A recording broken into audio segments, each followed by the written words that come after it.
Welcome everyone to Legion Gaming. I'm your host Donnie, and as always, I'm joined by my club co-host Deuce. Hello, everyone. Deuce, how are you doing? Because we were talking right before we recorded. I haven't seen you in almost a month. Because usually we have like a reasonable cadence of maybe recording every 2 weeks ish, somewhere around there, depending on what's going on. And we were oddly a little bit ahead because we recorded with my brother, and we also recorded Vito. But it's been a while. Yeah, we recorded any time we could get, and now we had a nice little break from that. It was almost like a summer break. Oh my God, so much stuff happened in my life in the past month that it was weird when I was like, oh, I get to actually come up to your house again. Yeah, like, go game shopping and whatnot. Yeah. Yeah, it's been, beyond the fact that it's just disgusting that's already August. Yeah. Aside from that, but yeah, July just came and went, and we're here in August, and we're here with another episode. It is episode 66, and we're covering one of our most favorite series that we've covered before in different games. But we're covering Metroid Fusion and Metroid Prime today, which both were significant because they released on the same day. Yeah, we're continuing the saga just like we did 4 Donkey Kong games or episodes, but those were all back to back. And now we're bringing you back to the world of Metroid, which I am really excited to talk about because I really love this series. Yeah, this series really is fantastic. And honestly, this is when I got into the series even more than before, because we've talked on the Super Metroid episode where I absolutely love that game, but it took me a while to understand what that was because I had to get to Castlevania Symphony of the Night to really understand what a Metroidvania was. And once I got that on my belt, I was like, oh, I can beat Super Metroid now. But I think Metroid Prime especially is when I got into the series, and that's when I started to go back to Super Metroid and beat it, and Fusion, and once you got Zero Mission, I borrowed that from you and beat it. So we're finally here at some of the later games in the series, and they're both significant. So I'm really excited to talk about these two. But before we get to all this goodness, what have you been playing for the last month, Tuesy? I'm sure you won't cover everything because there's been a lot. But I think we both have a pretty good list. I think I've texted you about a lot of it too. But right after I beat that Resident Evil 7, I talked about all in one episode. Basically, I had started and finished it before we recorded. And then I got the DLC for that and finished those in about 3 days. Like, it took 1 day for the Chris one and then 2 days for the Uncle one. And I really enjoyed how the DLC were different approaches to the game. Like, in the main game, you're just this sort of everyman, and you're just trying to survive this horror that's happening. With the Chris DLC, you're a badass, that's been in the series for so long. You get every type of weapon you could imagine, and you just shoot everything that comes at you. And then in the third one, it's all about melee. You're this uncle that lives in the bayou, and he's, wrestling gators and whatnot. So when he sees these monsters come, he's like, I can punch those. And that's all you do. You just punch everything. That sounds like something you would do, I guess, in the bayou, is just punch alligators and whatever else. Yeah. And weird, strange, slimy mutants. Yeah, it all makes sense. I can see that happening. After that, I got a little bit more into RoboCop on PS5, and I got promptly stuck at Ed 209, the first one, and I haven't picked it up since because that stupid thing is a bullet sponge, and I hate it. Yeah, so that's my problem with Rogue City for sure, is the bullet sponge Ed 209s, and then later in the game, it just becomes an even bigger gauntlet. But that's when, I don't know what you've done with your Auto 9 motherboard setup, because I used to make, at least the builds to me felt like they were broken because they'd saw through everything. Yeah. But the Ed 209s take so much damage that it helps. It doesn't necessarily solve the problem. Well, I've barely been able to do it because I got the tutorial on it right before this mission. So I haven't even been back to the precinct since I did the first update. And I've collected stuff in that level. I'm like, oh, that looks like a cool chip. I can't wait to get back and upgrade. But I have to get through this stupid Ed 209. Can't you do it from the menu in the game? No, not in Rogue City? I don't think so. I can't remember because I just beat Unfinished Business, which is the standalone DLC, and you could change your Auto 9 from the menu, like you left on the pad. I should look into that because I know you can upgrade yourself from the menu. Yeah, but I just forgot because it's been 2 years since I beat Rogue City. Yeah. After that, I did a really quick playthrough. I don't know what prompted me to do this. Maybe I was watching something on YouTube, but I got into Mega Man 7, and I finally beat it for the first time, like all the way through. We have that infamous Dr. Wily capsule at the end that made it onto our episode. Honestly, that's the worst part of the game. I really like Mega Man 7, but that last boss is the worst part of the game. And I surprisingly didn't have too much trouble with it. I didn't even die to it. I died at a couple bosses before that. especially the refights. Weirdly, this is like one of the hardest refights in all of the Mega Man series. But yeah, I still wouldn't rank it any higher than I did on our episode, but it was fun. I can now add that to my list. I've beaten 1 through 7, and that's it for the Mega Mans, for the originals. Oh, I was going to say, because I know you've beaten... I always forget. Did you beat Mega Man X, or have you never beaten that one? I always forget that one for some reason. No, I still haven't. I've gotten to the last boss. Okay. Yeah, okay. and I've beaten X5. That's okay, maybe that's when I'm forgetting that you've beaten. Yeah, because I've beaten actually X1. I've beaten all 7, X1 through X5. Damn. I haven't played much of X6 though, and then I barely played X7, X8. Yeah, no. I don't think we'll ever get to those. Don't need to. But yeah, 7 is really good. It's I would say it's getting a little bit more appreciated now. I still stand by my reasoning for putting it lower on my list. I don't think I put like at the bottom or anything like that, but I put it less love because, again, by the time I had played 7, X was out, and I loved X. I feel like nothing could really come close to that, even though I love the NES Mega Man games.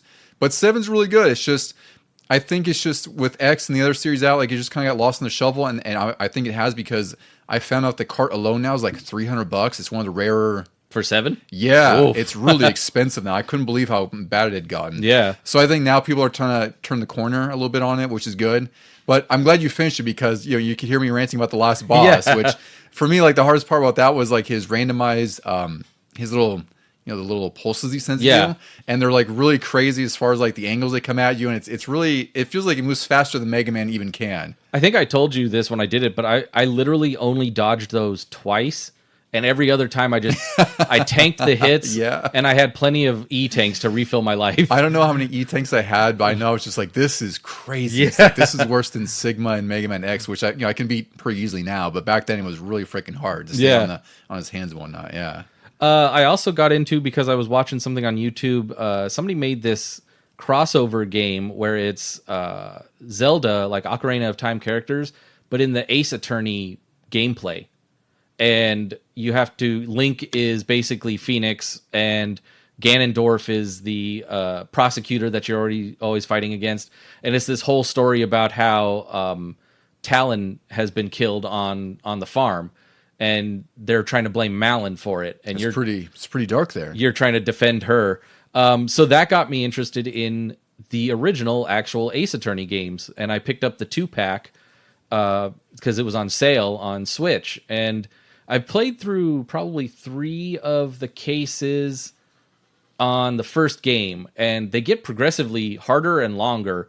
Not really harder, but just longer, because you have to keep going back and forth to places, and you keep getting new things that you all of a sudden have to like detect or object against and stuff like that. And I'm really enjoying the story about it and everything, but I kind of wish it was a little more like the Sherlock Holmes games, where you're free to investigate everything and try to make your conclusion about who's guilty.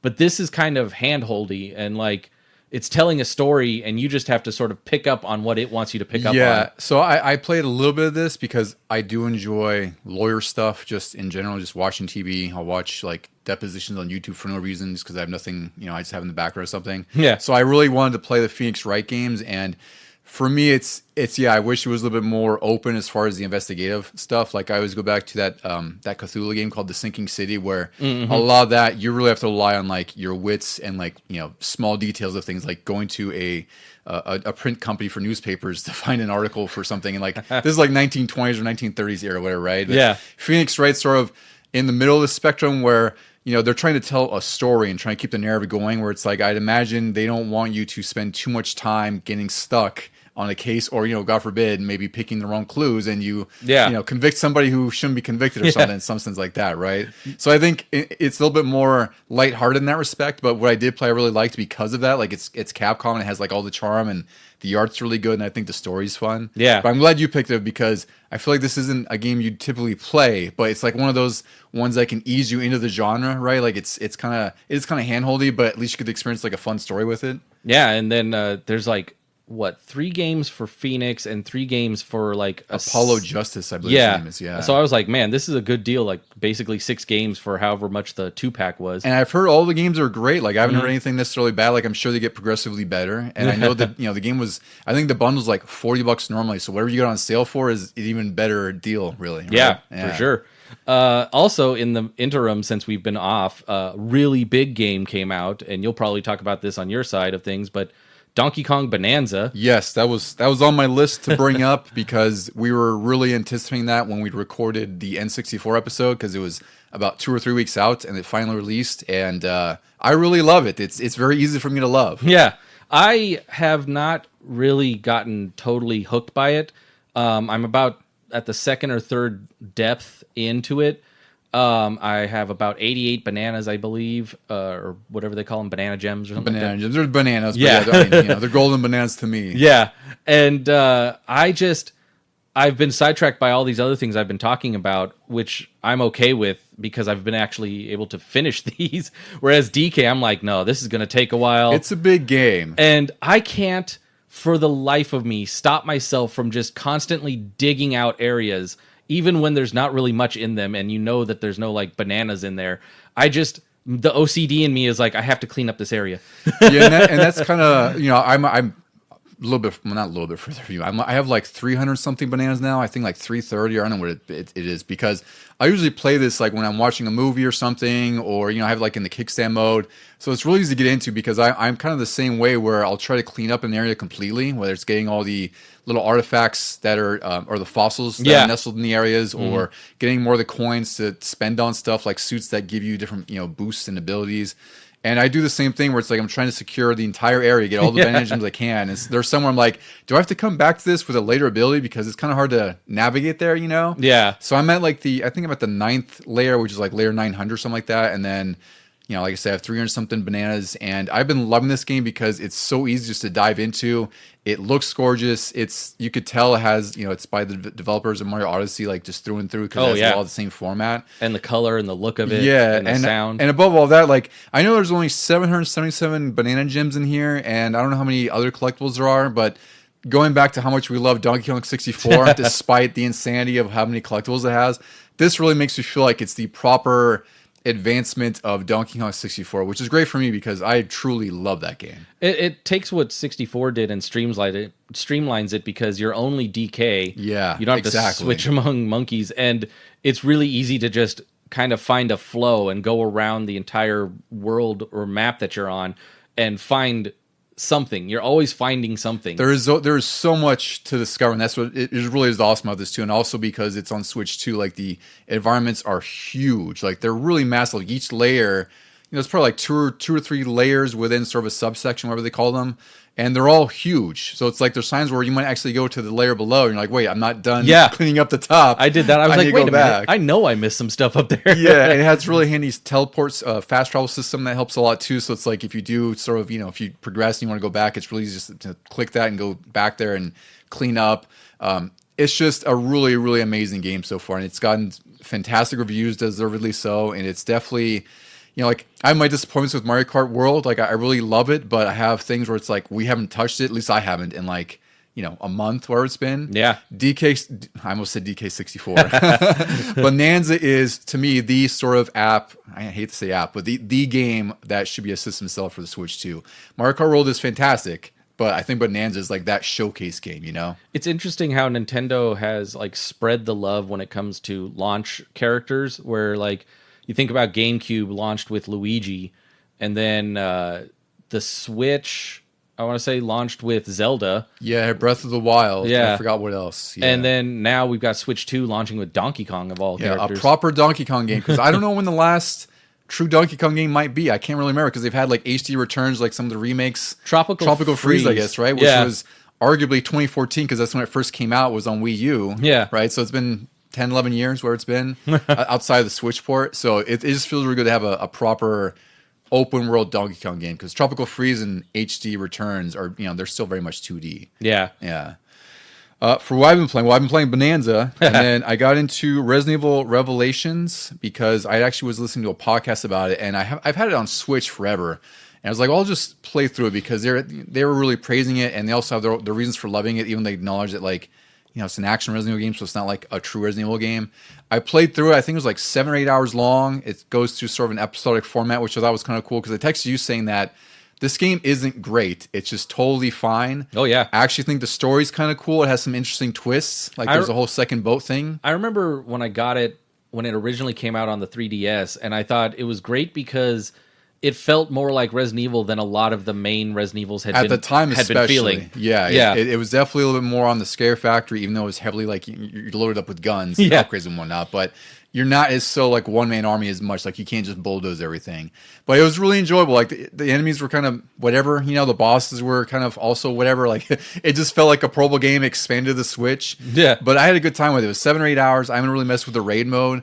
But I was actually pretty impressed because I felt like, and this is what I was mentioning when I texted you, it's like, it felt like a TV show translation of a movie we would have really liked. Oh, yeah. Right? Because it's literally in the episodic format. So it's like, it might not be the big budget action movie, but it's a totally serviceable side story to the whole thing, you know? And really, that's what we need from our Resident Evils now. They keep trying to make movies, but hey, why not make a show? Yeah. And not like that weird futuristic one, but like go back to these with the characters we know and give us episodes of those. Yeah, it's a really solid game all throughout. Like, you know, if you find it for $10-15, I'd say it's worth it because at its core, it's still a 3DS game from 2011, 2012.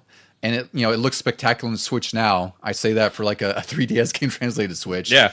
But it was a solid adventure, so I'm glad I played through it. I'm going to go through Revelations 2 at some point. I barely played the first chapter on that, so I'm curious to see how that pans out. That one is hard as hell. I do recall that. Compared to Revelations 1 and others, it really limits your ammo and stuff. Yeah, which I felt like could be a problem early on in Revelations 2. Like, I fought the first boss with a pistol because I guess I somehow missed the shotgun, which I got later in the game. But I was pretty certain I gamed through every door I could have, so I must have missed like a chest, or I have no idea. So it was a struggle, but I made through the game. It was a good time. The other one I've been playing through is Ninja Gaiden Ragebound, which I mentioned on our. I've started that a little bit. Yeah. I really, really love that.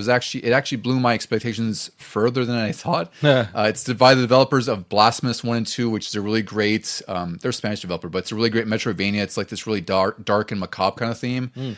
Really good, but that game also has just incredible sprite art, which carries over to Ninja Gaiden Ragebound because this game is just really gorgeous, top to bottom. Like, all the 2D art from the cutscenes to the graphics are just top notch. Like, I feel like this is like the second coming of like a Shovel Knight 2D game. Oh yeah, for me. And the combat is really satisfying. It's fast. It's snappy.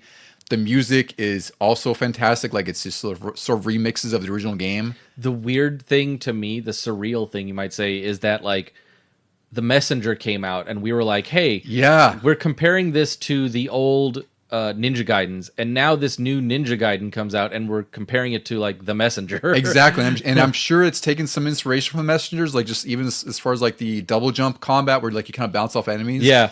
But I'm like, that's great. Like, take bits and pieces from all the stuff, all the greats, and make your own game with it. And they have, like, it's really difficult. I've played through, I think I'm like Act 4 or almost going to Act 5. And the bosses are pretty tough, but they're also one of those things where it's like, if you learn the patterns, almost everything is avoidable, right? Not for me, for some reason. I fought the first boss, like Act 1, 3 or whatever, and I figured out the pattern great. I was like, oh, perfect. He even tells me what he's going to do. And for some reason, I can't get the buttons to work on my thumbs. I'm like, jump. I was wondering how you would feel about the bosses, because this game is perfect for me. Like, I love these really hard games to learn, so to speak, and hard to master, especially like 2D or 3D Ninja Gaiden. So I was curious how you felt with the bosses, because there's bosses I've struggled with and I've learned to beat them, but I was like, Ducey must be having a little bit of a slope trying to ramp up here. The first boss took me, I lost count of the restarts, but unlike say something in Dread, I was okay with it because he doesn't have that many moves. Yeah, it's very few. And I could figure them out. Like I said, it was just me getting the movement to work. Whereas like other bosses in certain games, they'll have like 15 different moves. And I'm like, that's too many. Yeah. This, like I said, if you stick at it, like you said, there's probably like 3 to 5 moves per boss. Yeah. There's not, they're not all totally avoidable, because I still don't avoid them 100%, but you learn as you go, kind of thing. But I'm really enjoying it so far. I'm definitely going to probably put this in my top 10 list because it's just a spectacular 2D game. My favorite part was the first level. I guess you could call it the training introduction thing. Yeah. Is the cutscene from the original NES Ninja Gaiden. I was like, this is amazing. I love it because the game the game had me hooked right away because it had like the 2D sort of Ninja Gaiden music. Yeah. And then it hit into like this metal remix, like it transitioned from like the old style graphics to the new. I was like, holy shit, this game has me right away. So I'm really excited because there's also Ninja Gaiden 4 coming out later this year. And there's also Shinobi coming out later in August. So like I mentioned in our great games so far, obviously, like it's just so many Ninja games this year and I love them all. It's really great. And then the last game I'll mention is RoboCop Unfinished Business. This is we kind of talked about RoboCop, but this is the standalone expansion to that, and I really loved it. I got it last week, and I beat it already. Yeah. I platinumed it on PS5, so I have all the trophies for it.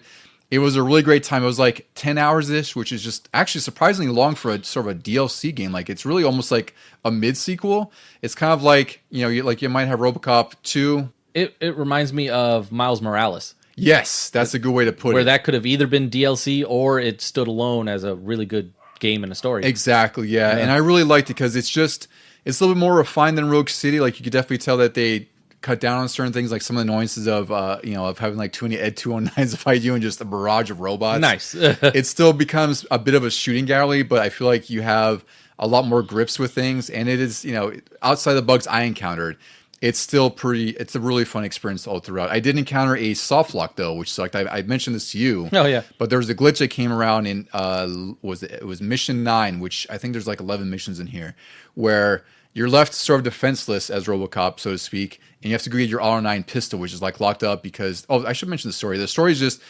a rogue cop took over Omni Tower, which is sort of like this technological hub for OCP that sort of handles all of the police forces and whatnot and all their tech. So RoboCop's sort of going up this tower to eliminate mercenaries and get to the top. It's very much like the movie Dread or like Punisher Warzone, which is kind of cool. But there's a get to a point where your Auto 9's taken from you, and I got a glitch where I couldn't pick up any more weapons. For some reason, I had the one weapon that you pick up to get to the Auto 9, but once you get to the Auto 9, you can't pick it up. So I'm looking at the thing, I'm like, what happened here? And I looked it up, there's no bug fix. Someone had to fix it with just like unloading your ammo in the current weapon, and it lets you pick up another weapon, and that's what fixed it for me. And I noticed like after I beat it that they released the patch, which maybe addressed it, but that really sucked. I was like, I don't know if I'm going to restart this if this is like a game-breaking bug, but luckily it wasn't. And I finished it. It was a really fantastic time. It's just more of the same if you like that, just a little bit more refined, a little bit more streamlined. It's a good time. I'm sure Juicy will probably borrow it or wait till it goes on PS Plus or something, because I think it's only like $25 for them. It's a little bit of a bite-sized price compared to the main game. Damn. It's worthwhile though. Yeah. I would say it's worth playing. All right, Juicy. I think it's time we'll go back to 2002 and talk about some Metroid Fusion and Metroid Prime.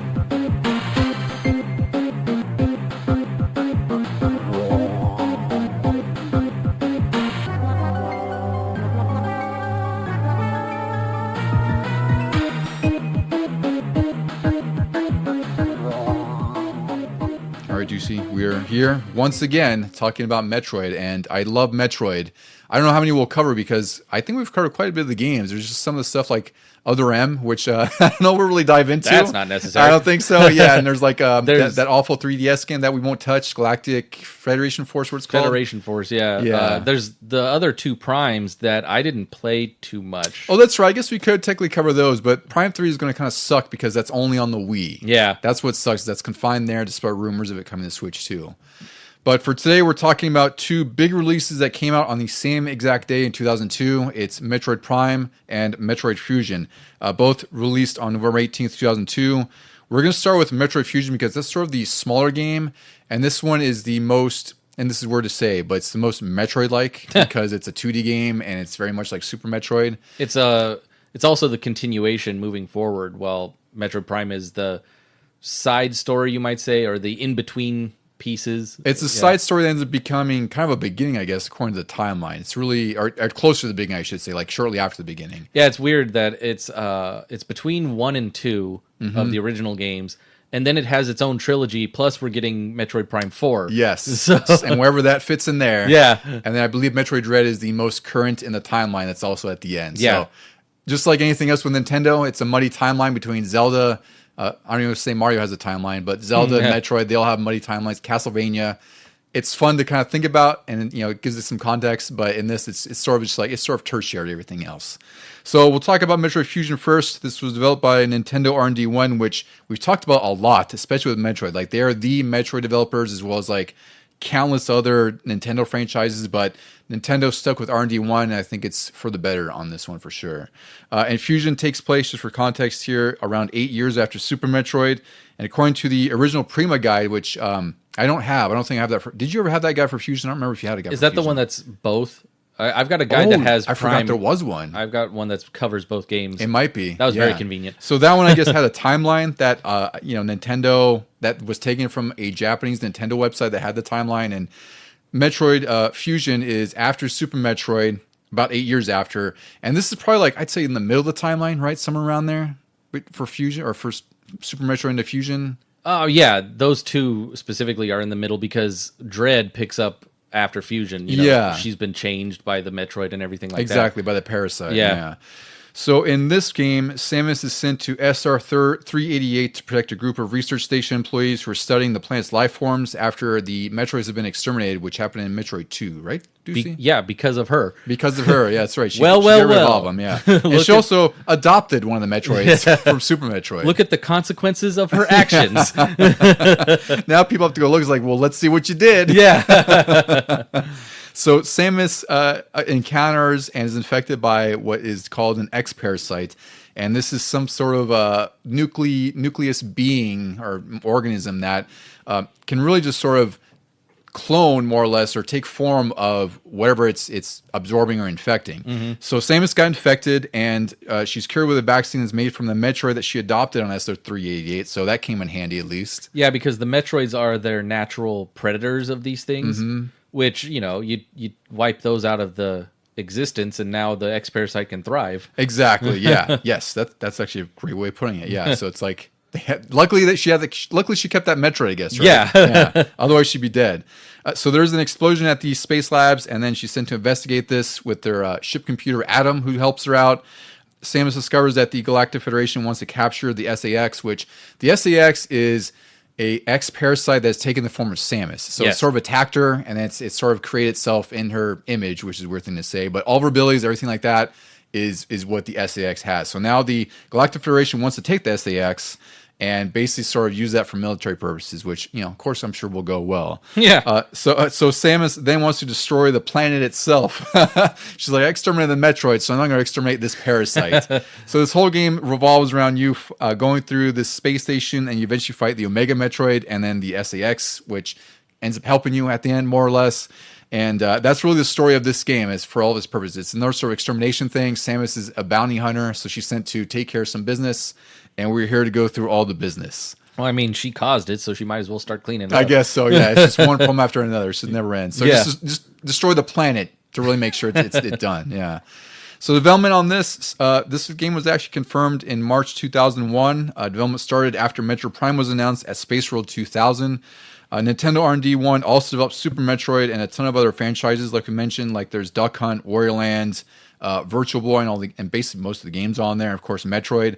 Fusion is the first 2D Metroid game with animated cutscenes, which I do remember being a pretty significant thing because Super Metroid really had it had the beginning narration, which, again, was a big deal to have voiceover in a Super Nintendo game. And there wasn't much story after that. It's really just that beginning cutscene, and that's it. It was told through your actions, which I really enjoyed. I thought they could have used a little more of that in this one, too. I think so. We'll talk about it as we begin this, because you and I have, obviously we love this game, but I think we have some very reasonable criticisms of it. Not necessarily like bad things, but just stuff that we wish could have been streamlined, and maybe they didn't go so heavy-handed in, because I think they're a little bit safe. Yeah. So this is a really interesting game to talk about, I think, in general.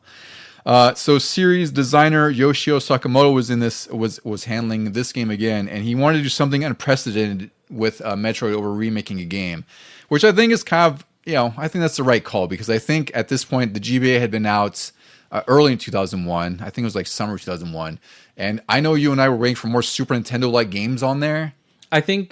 We were happy with Super Nintendo games being ported over and going into a portable version. Yes. We could finally play Super Nintendo on the go. But you could tell that like Game Boy Advance was the next step in Game Boy, so why not try to open it up and see what it could do with original stuff? Exactly, and I think that's why they went with this. Is this also, that's the thing too, is like when you're doing a remake, you're always confined to the remake or the original game, right? So when you're doing a brand new game, you can still keep it, all these sort of everything that's in the series, like all the tropes, all the things that made it great. You can now apply that to the new game. I really enjoyed the story of this one where, she has to be saved by the DNA, but that's changing her on a physical level. And it is probably the best explanation for having to go back and find all your stuff again. Exactly. I was going to say, I was just about to mention this, like that sort of story angle does give context to why her powers are once again taken away. Yeah. That's the number one trope in Metroid is when you start off with Samus, there has to be something that takes just about all your powers away. Yep. Every single time. And she never learns that they can't make a suit that just, doesn't let that happen. So I'm glad that they did have a little bit of a twist. I thought the expert side thing was really clever to include that on there. Plus you have a clone, which, there's a little bit of mystery behind that in the beginning. That was discover more as it comes along. That was also badass when I first played it. I was like, oh man. But then when it first chases you and like can kill you in 2 hits, you're like, you're like, nope. Yeah. I kind of, that's the parallel to me, like to the Emmys in Dread, where I didn't mind them at first and they're fine, but there's just too many interactions with them. And this is the opposite, where it's like, at least the interactions you have with SAX, it's only like, 2 or 3. Yeah. And just to run. And a couple of them you can avoid if you just are really stealthy. That's right. It'll never see you. You can just stay out of view. Yeah.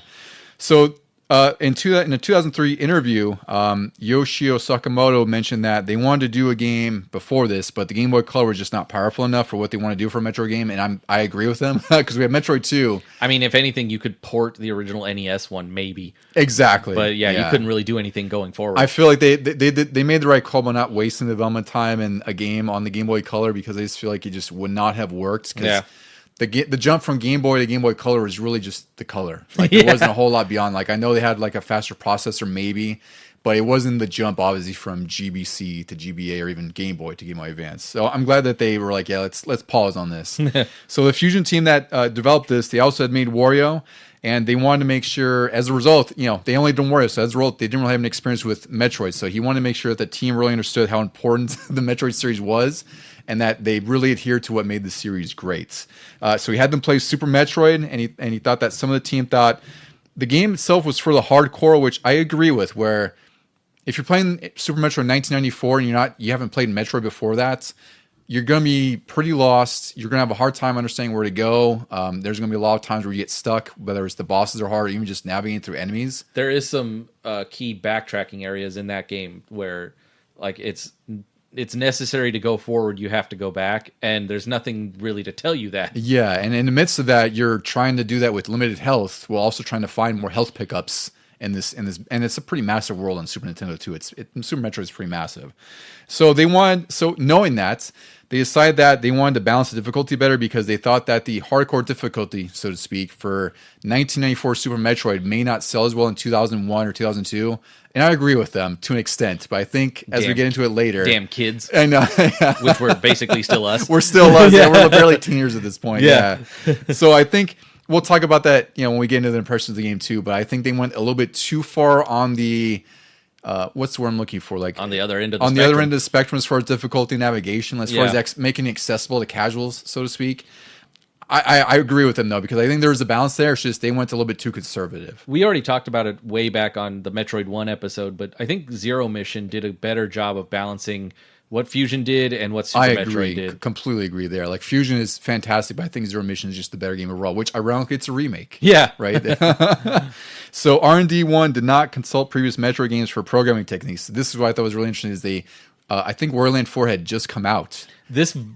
When you play a Wario Land game, like a more recent one, you can really feel it in Fusion. You could. Yeah. I feel like even like Samus's movement and her sort of pace. And the sound effects. Yeah, almost like Wario. Yeah. And once I read this, I was like, holy crap, I completely understand that now. Even though I've played both games, it's just something that you don't really recognize until you put them together, And also one little note, Samus' suit design was changed with the canonical X parasite infection as a reason to change the suit and kind of refresh it, which I guess it makes sense. Like this is like a new console, new system, new game. You kind of want to jazz up or, change Samus but not change her too much. I'm not terribly fond of the suit design. Like I think it's cool, but I think it's a little too awkwardly colorful, like with that sort of teal and yellow she's got on. I liked that.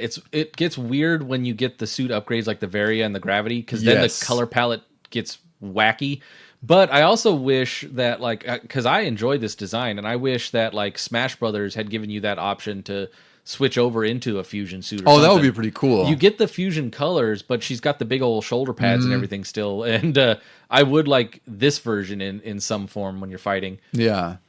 So one thing I'll get into before we get into reviews here is a couple of fun things that I didn't really forget about, but I just didn't really use back then because I didn't have the GBA link cable. But because Prime and Fusion released on the same day, they actually had some interoperability with the GBA link cable. So back then, only a handful of games would allow you. I think there's like Link 4 Swords, there's the Metroid games, and a few others where you could actually connect your GBA. That Final Fantasy one, too. Oh, yeah. Final Fantasy Crystal Chronicles had some kind of compatibility with that. And usually would unlock certain features, or it actually be like a map screen or something else. It was actually really cool. Well, like with Link 4 Swords, didn't you have to play it with I believe you did. Yeah. I don't know if you had to. I don't remember what it was. There was something where it was some sort of requirements, and I'm sure that's why we didn't play it, because it quickly became costly. And also, in our little circle of friends, you and I are the ones who had GBA, I think, and my friend Brandon. That's it. And I think I had a link cable, but it was only to link between two GBAs. Yeah, and the one for the GameCube one is a different one. Yeah. Yes, because it was like a cartridge port thing that went to, it was weird.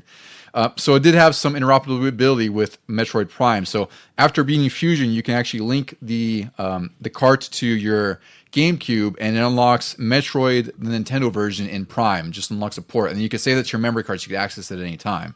And then after you've beaten Prime and you link it to Fusion, you get a Fusion image gallery that also includes. Oh no, you get the Fusion suit. Excuse me.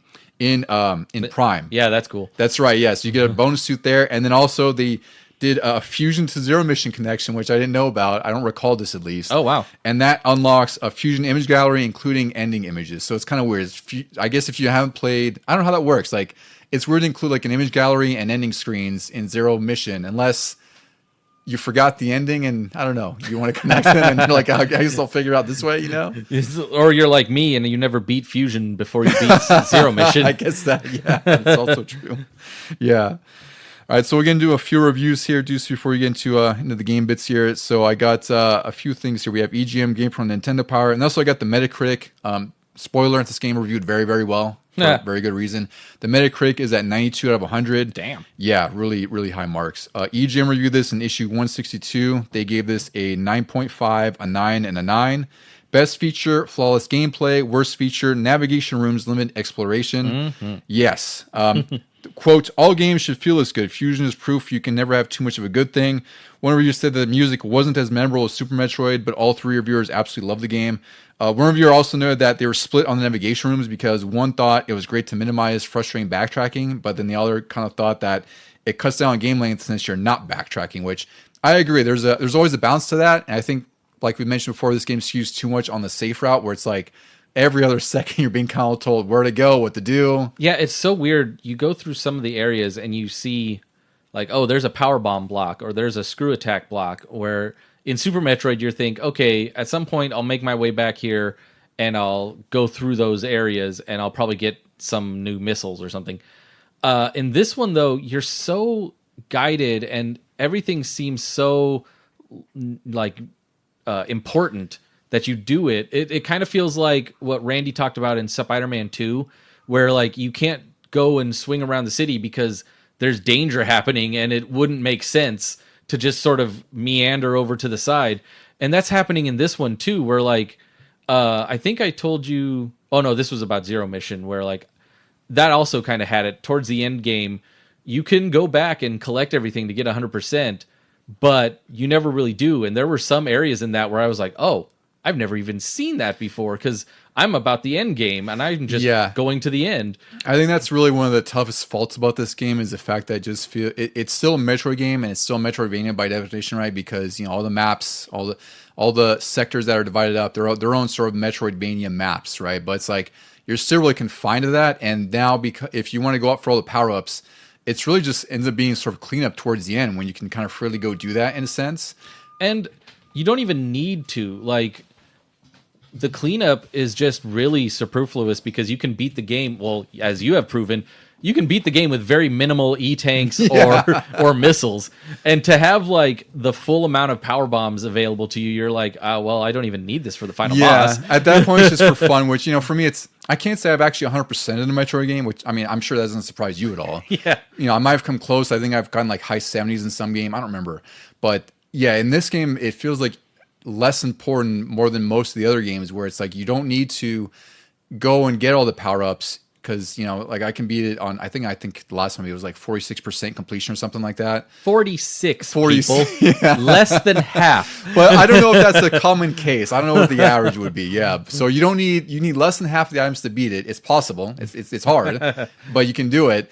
And it really becomes like if you get stuck, then that's probably when you're more encouraged to go seek out E-tanks, missiles where you might need. That's true, yeah. Yeah. It's sort of like grinding in an RPG. Yeah, it's just like, okay, I've hit my limit. This is really hard. Now I need to go seek out some items, which I think is fine, but it's not like a Super Metroid. I hate to keep going back to that. But that's sort of like the example, right? Super Metroid or like Symphony of the Night. Everything should be compared to in the Metroid series. It should be, yeah. But it's like I feel like it's like we were talking about how open Super Metroid was, and this is like the opposite, where it's like it's still open, but it's also a bit confined, where it's like it doesn't want you to get too crazy and backtracking and going all over the place, So I feel like that review was more or less spot on. Like, I mean, those scores are still stellar, 9.599, especially for a portable game in any era.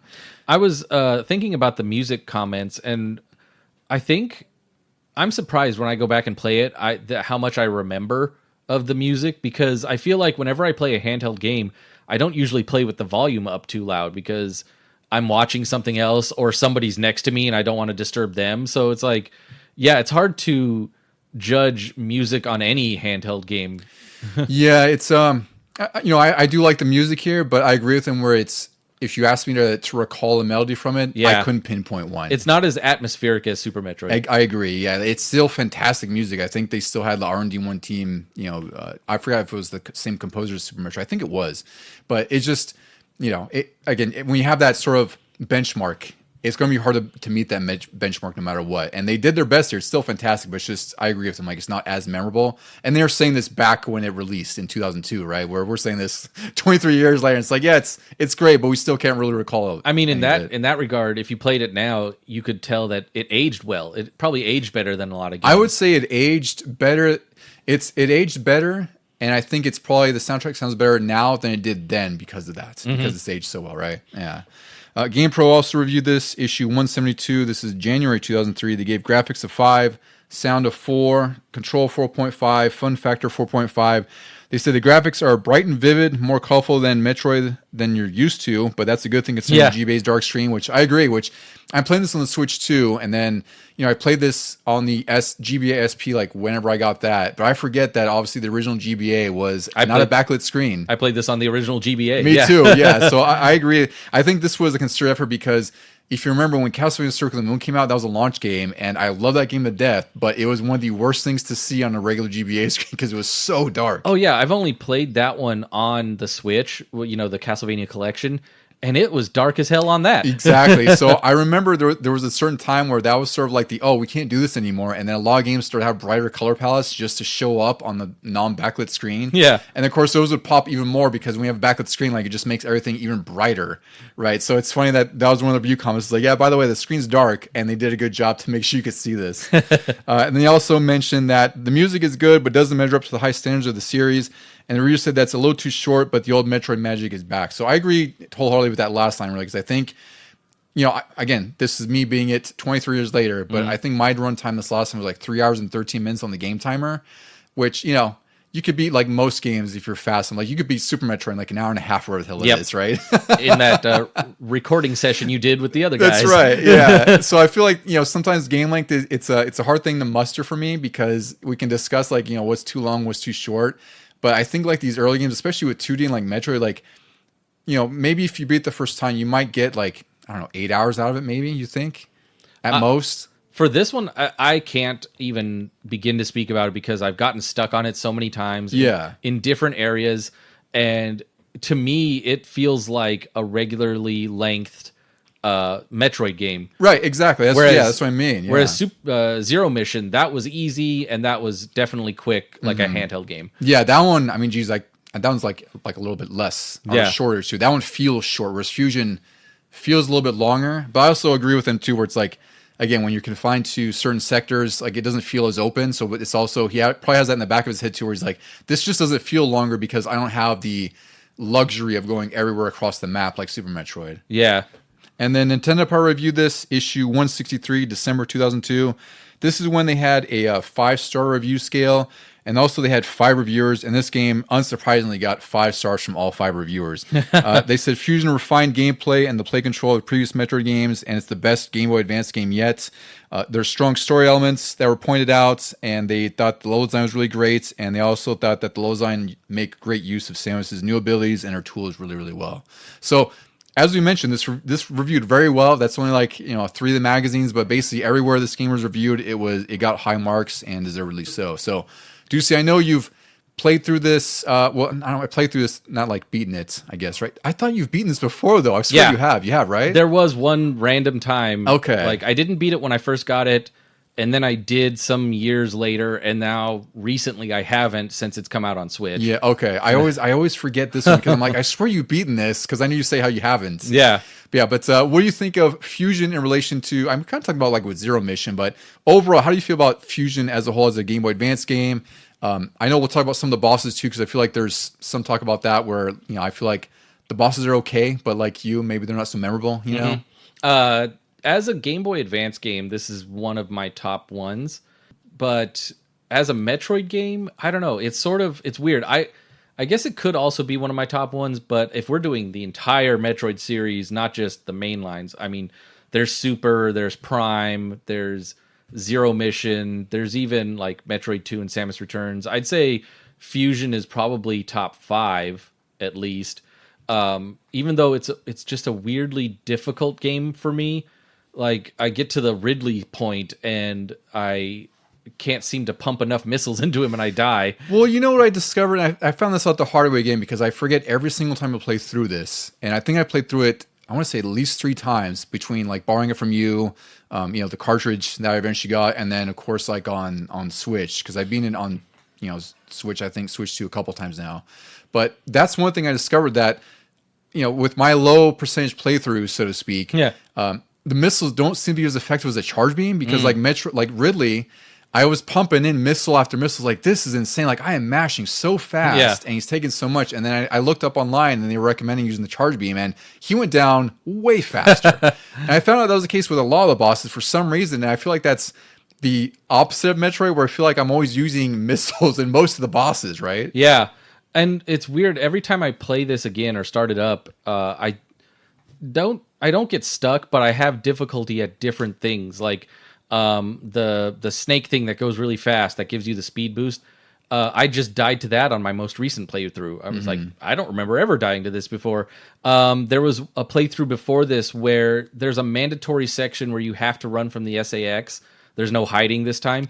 Is it with the vines and all that stuff? Yeah. Yes, that's the worst part you encounter SAX by far. And that one I started getting stuck at. I was dying like 2 or 3 times. And I'm like, okay, I know I had trouble with this way back when I first got it. But this time, I'm having too much trouble with it. It is weird because when I beat this on your cart way back then, like now we have the luxury of save states, right? So it's like if you want to, save outside of a boss room for security, you can do that, right? I still save at the save points, but now you have to make sure you don't save your, like you did with Super Metroid, where it was, where you accidentally oversaved your save state or something. Yep. Yeah, so I do remember this game being pretty difficult. I feel like this is one of the more difficult Fusion games or Metroid games, despite not being lengthy and despite how sort of focused it is with sort of getting you to go to your objectives or what have you, because the bosses can be hard, and I don't know if it's something with the control because I have issues with space jumping in here where I can get the timing down really well in Dread, Super Metroid, and basically all of them, even Prime, really. But here, maybe because the D-pad on my Switch Pro controller, like sometimes will stand up, and maybe it's like when I'm hitting left to right, it's hitting up or something. Oh, I've noticed that with this one because I only have the Joy-Cons right now, and I can't use those arrow buttons as a D-pad. It just doesn't work. It sucks. And then with the stick, I keep accidentally barely hitting up, and she'll pop up out of a jump, like a spin jump, and that kills all her momentum. Exactly. You're just literally stiffened in the air, dropping like a rock. Yep. And that also makes some of the bosses hard because, the games. We'll mention the game's graphics real quick here too, but the game is absolutely gorgeous for any 2D game just in history, really. And it was a huge deal when it came out because all the sprites are massive. Samus is well animated. The bosses look great, but also that's what sucks when you have some of these big bosses. You have some of these timing issues with control where it's like you get hit and all of a sudden, half your health's gone or something like. Because this, compared to Super Metroid, this requires a lot more movement in the boss fights. And I think the bosses feel longer in here too. Dude. Yeah. Like I might be wrong. Taking a few more hits now and then. It kind of feels like Dread capitalized on this where it really wants you to move while you're fighting.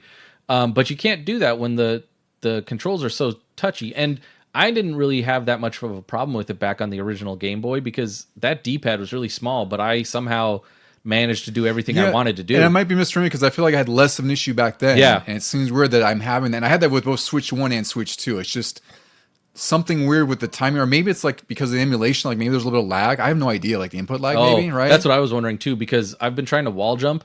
And I remember on the Game Boy Advance, it was a lot easier to wall jump than on Super Metroid. Yeah. But now I am just having a hell of a time.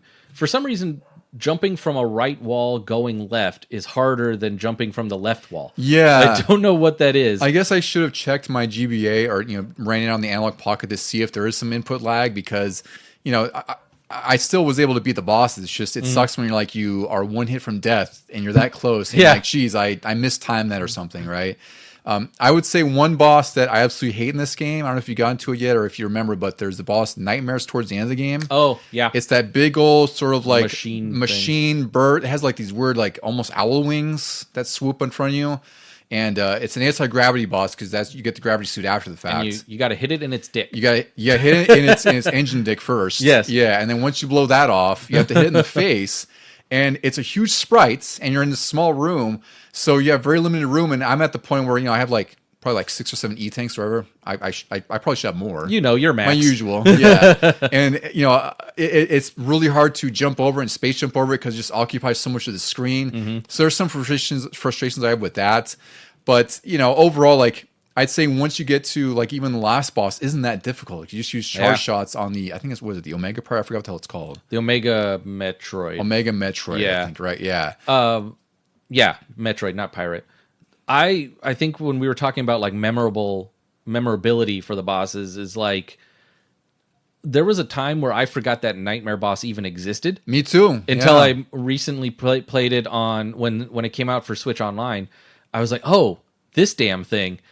Same with the really fast worm thing that gives you the speed boost. When I played that, I was like, oh, that's how you get the speed boost. I had a lot of instances where I forgot these bosses existed and then immediately recalled them once I saw them again. And for some reason, and we were kind of talking about this in a text, like, is it because of our nostalgia and I just played Super Metroid a ton more, but I feel like those were a little bit more memorable because there were fewer of them. And I don't know, they were just, they were kind of unique in how you beat each one individually, whereas these were all just sort of like shoot them until that round X thing comes out and then shoot that. And yeah, I was actually about to say the exact same thing where maybe it's like a less is more thing where there's less bosses in Super Metroid because, again, like you said, I'd say that's definitely more of an atmospheric adventure, right? Because it's just, you have the whole open world. Like you can traverse the entire thing if you get stuck, which is both a good and bad thing. But there's only a handful of bosses throughout the whole game, maybe a couple that repeats at best. But this game definitely felt like it wanted to add more bosses through each of these sectors, because that's the other breakdown here too, is that there's 6 sectors, and there's like sort of the main part of the station that you're in, and then this Atom computer directs you to each station after a certain section. So it's like, you've completed Sector 2 and beat the boss here, and I have to go to Sector 5 to, kill the reactor or reactivate the reactor, whatever the case is. So it just directs you over and over to each spot. And it just feels like that they wanted to pump in more bosses into there, and some are fine. And I wouldn't say I have like a favorite. Like I'd say some of these bosses are arguably more annoying than they are fun. Like the spider boss is kind of annoying, where he reminds me of Mega Man X, the spider boss there, where he's like going back and forth, right? God, I even forgot about that one. Yeah, he's really annoying to fight because you just see him like scurry on the wall, and he only has one point when he opens his mouth to shoot. Yeah. So you're doing that repetitively. Like you said, it's kind of like the boss length is a little bit too long in here in some instances. And then there's the weird, it looks like a jellyfish. You remember that boss? I forgot what the name is, but it's like it jumps up and it kind of like floats down. You have to shoot straight up into it. Yeah, and it's just those bosses, they kind of look cool because their sprites are nice, but they're not particularly fun to play against. The one I like the most is the very first one that rolls up into a ball and you get the morph ball from it. And I only like it because it's a callback to Metroid 2. There was an enemy creature in that game, and it makes total sense that the X on SR388 copied that, and now it's this boss that you have to fight on the space station. Yeah, I was like, it's a great narrative. That's tie. nice tie-in, nice homage, all that. Yeah.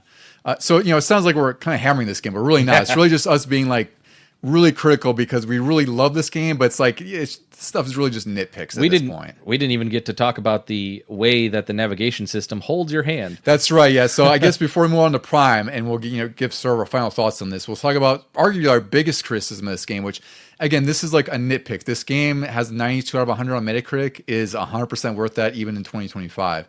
But I'd say like the hardest part to contend with is how much exposition this game tries to give you without saying much. Like, it says so much with saying so little. So every time you beat a certain sector or section, you have to go to the nav computer room, and then Adam, much like in Dread, will kind of give you, directions on where to go next. And a lot of times they'll point out on the map where you have to go. So say Sector 5, and it'll highlight where you're supposed to go. So you have a very broad idea of where you're supposed to go and not necessarily how to get there. You just know that you're going to have to discover some point where there's blown walls, just like in any other Metroid, to get there. And you do this so often because almost after every section, you have to go back to the navigation room. So he gives you, a bunch of text that you can fast forward through, but still not fast enough, and you can't just skip by hitting start. So you have to just mash through it, and at the end it says go to Sector 5, because that's all it really is. It's sort of like their intent to give an exposition and more story, but it doesn't really give you more story because it's just so boilerplate and just It does in a way, like when you first get to a section, it tells you where you have to go. Sometimes it points it out directly, and other times you try to go there and something has blocked the room and you have to find secret paths, which is very Metroid-like. And then after you beat a boss or you get the item that you're supposed to get and you go back to the navigation room, Adam explains what you just did. Yes. Which is weird because, like I said, in Super Metroid, it was all based on visual storytelling. And in this one, it's still visual, and then Adam is like specifically pointing out, oh, that X parasite just destroyed that room. It's like, yeah, I saw that. Yeah. What my favorite is, I just got the plasma beam again, and he's like, oh, you got the plasma beam, huh? I wonder how that happened. Yeah. You're still not ready to fight SAX, though. You're like, I don't know. I'm pretty much cutting through everything. It's weird. So it's like, I appreciate it because it, does add a little bit of story, but I don't think it's very substantial because it's really just a means to advance you to the next part of the game, right? Because they're not really giving you much lore and much detail. Like, we'll get into Prime, which is just brimming over the top with lore just because you can scan it everywhere. Mm-hmm. Whereas this game, they tried to give you a story to follow, and it does it really well. The story's really great. It's just there's a little bit too many interruptions, I think, for what the game does, and it does become very handholdy. But again, I think that was their intent, is they want to make this sort of an accessible Metroid game, which I think is great. I don't want to say it's a Mystic Quest of Metroid. Oh, yeah. Right? Because it's still really, really hard. Yeah. But they did their best to be like, okay, this is how the flow of Metroid game goes. Like, you go here, you collect an item, you go back, you backtrack. And that's really what this does. If anything, this would have been great in Super Metroid back then or something, or even NES Metroid if it was possible, where it's like it kind of guides you on where you need to go and how to get there. Because I think that's always the hard part with a Metroidvania game, is understanding how the game flow works, right? Zero Mission did it better because you just go onto that Chozo statue, which doesn't talk to you, and then it lights up an area of your map which you might not have even discovered. So you're just trying to go blindly to where this dot is. Yeah. And it's like, yeah, Fusion probably could have done that too, where you didn't need something constantly jabbering at you. You're just like, push a button, look at the map. Okay, I'm going to go there. Yeah, I think, because Zero Mission came out after this, and I think that was a very wise thing to do, is just to streamline it by saying, go here. We're not going to tell you how to get there. Just, this is where you need to go. So you have sort of a North Star on where to go. Whereas Fusion's like, it's literally guiding you the entire way. Here you go. Take my hand. We'll cross the road. And it's also interesting because you can't go anywhere. So it's like, even if you try to go backtrack, like, the door's locked. Like, you're locked in until you do the navigation prompt, then it tells you where to go next. So again, like, that's a nitpick. This game is absolutely amazing from top to bottom. But I totally agree with some of the reviewers, and even the reviewers reflect that, where they gave it high scores like 9s and 10s. And they said, like, yeah, it's like, I appreciate what they did to mitigate backtracking, but it's almost too far on the opposite side of the spectrum, where it's almost like a guided linear experience. I I will have to say, no matter what we say about it here, I really liked this game when it came out. I really loved it because it had been so long since Super Metroid, and I had been playing Super Metroid that entire time. Yeah, but it's 8 years since Super Metroid. Yeah, it's a long time. No N64 game, no Game Boy Color game. No, and so when this came out, I was like, finally, a new Metroid, hand in hand with Metroid Prime, which I think I got both of them right when they came out, like either for Christmas. I think I got them both for Christmas that year, like the very next month. And I was just looking forward to both of them. I didn't even pick a favorite between one or the other. I would spend time on my GameCube. And if I couldn't, maybe because Mom was playing Zelda, then I played the Metroid Fusion or something. I was going to say, it's really the perfect of both, or perfect end of things, where it's like, yeah, you could play Prime, and then if you're eating dinner or something, you were playing your GBA or whatever the case was, or watching TV or something, yeah. So this really is a top 10, maybe even a top 5 Game Boy Advance game. You know, our nitpicks, again, like if out of a scale of 100, those are the reasons why we'd give it like a 97 or something, right? This is still an amazing game to play. And I think if you've never played a Metroid game before, this is a good one to start with.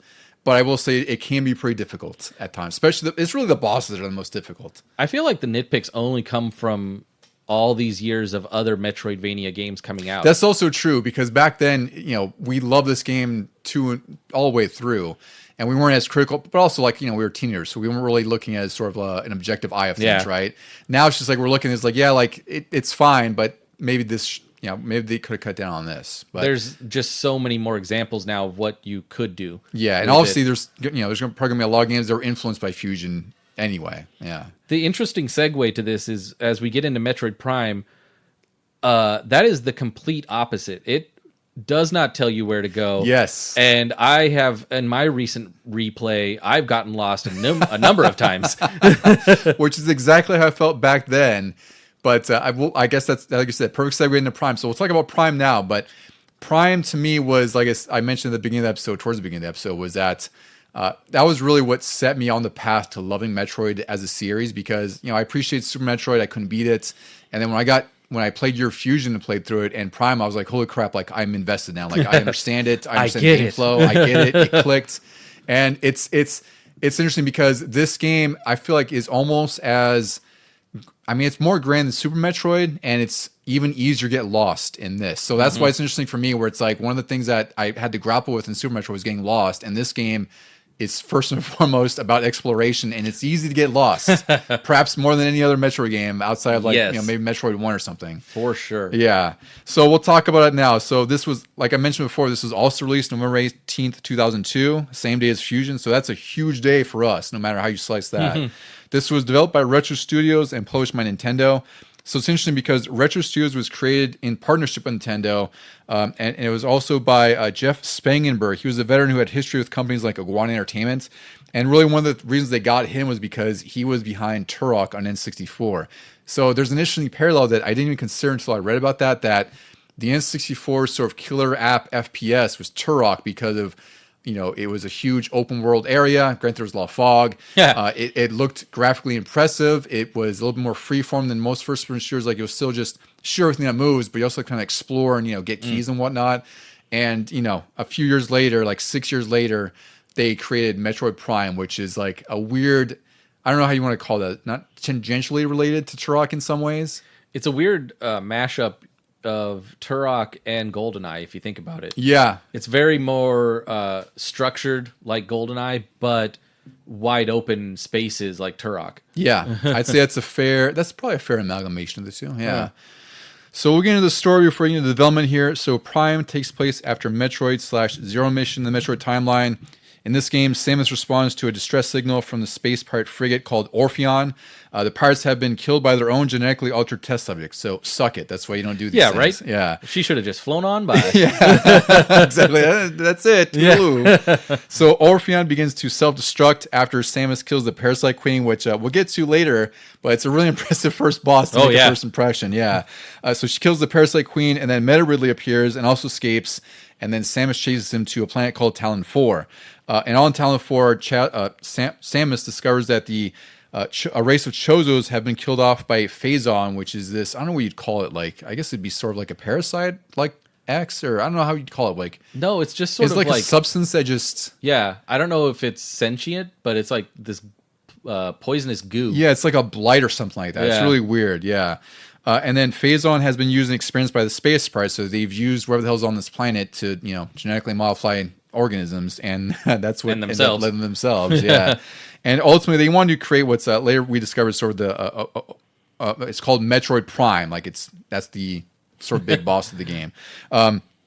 So Samus discovers that the Chozo create a template to contain Prime and limits Phazon from spreading.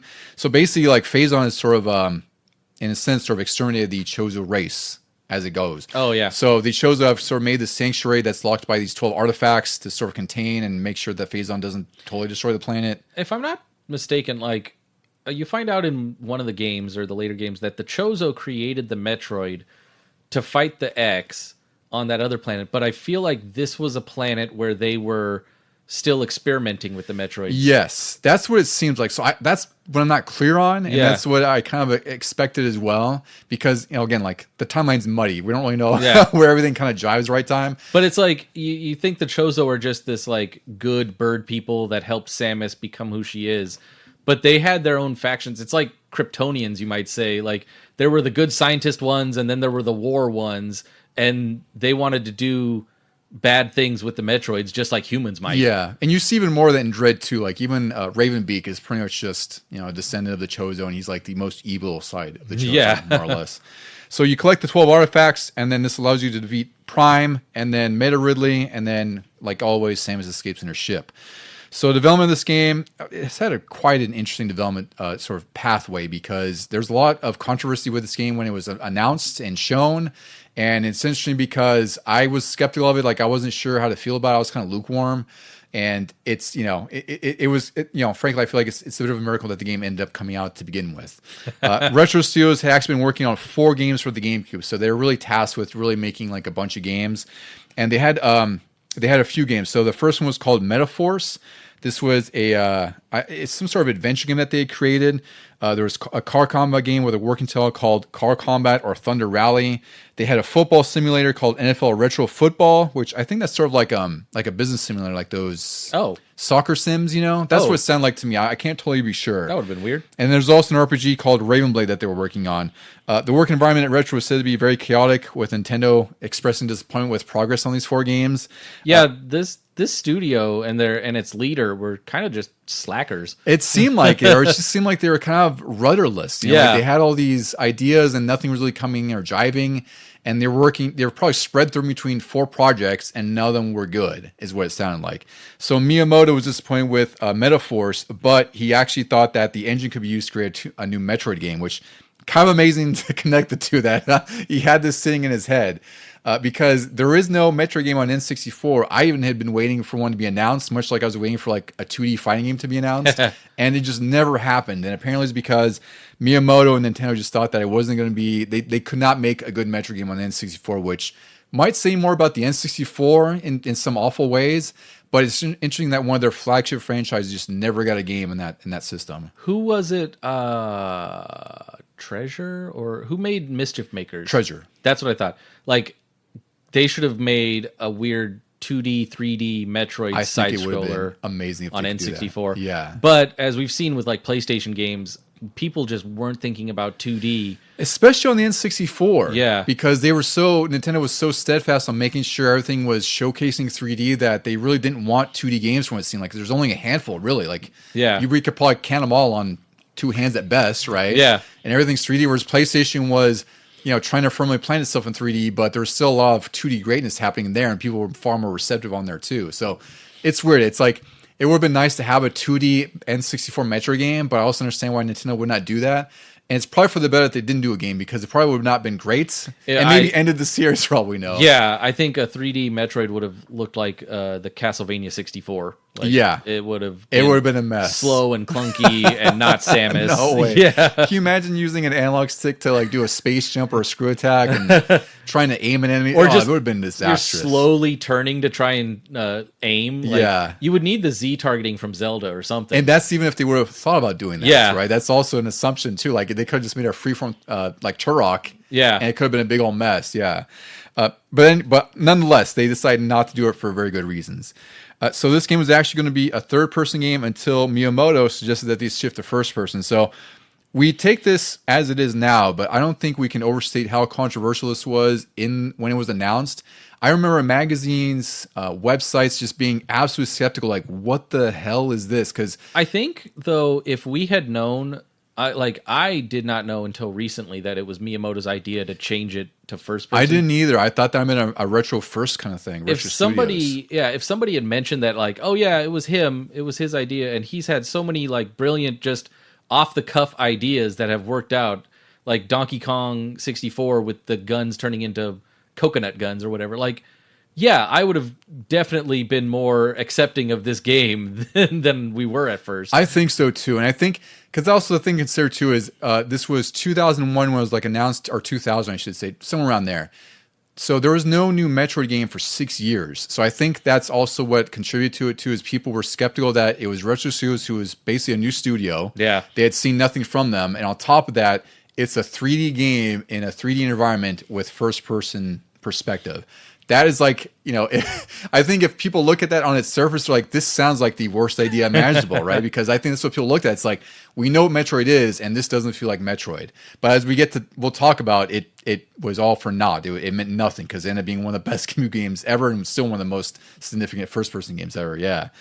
So this change to first-person apparently came from Rare's camera issues in Jet Force Gemini, which I think that makes sense. I'd say that makes sense. And I would say thank you, Jet Force Gemini, because that probably contributed to why this game is so good on top of all that. Miyamoto believed that third-person shooting also wasn't very intuitive, which I can kind of see as well. Mm-hmm. I can understand, especially maybe at this time in 2000s where, we had a lot of third-person and first-person games, but they still weren't, dual stick wasn't as common as it is now, so it's a lot more streamlined. You could do a third-person shooter now with Samus, but you could. Not back then. People were still trying to find their footing back then, yeah.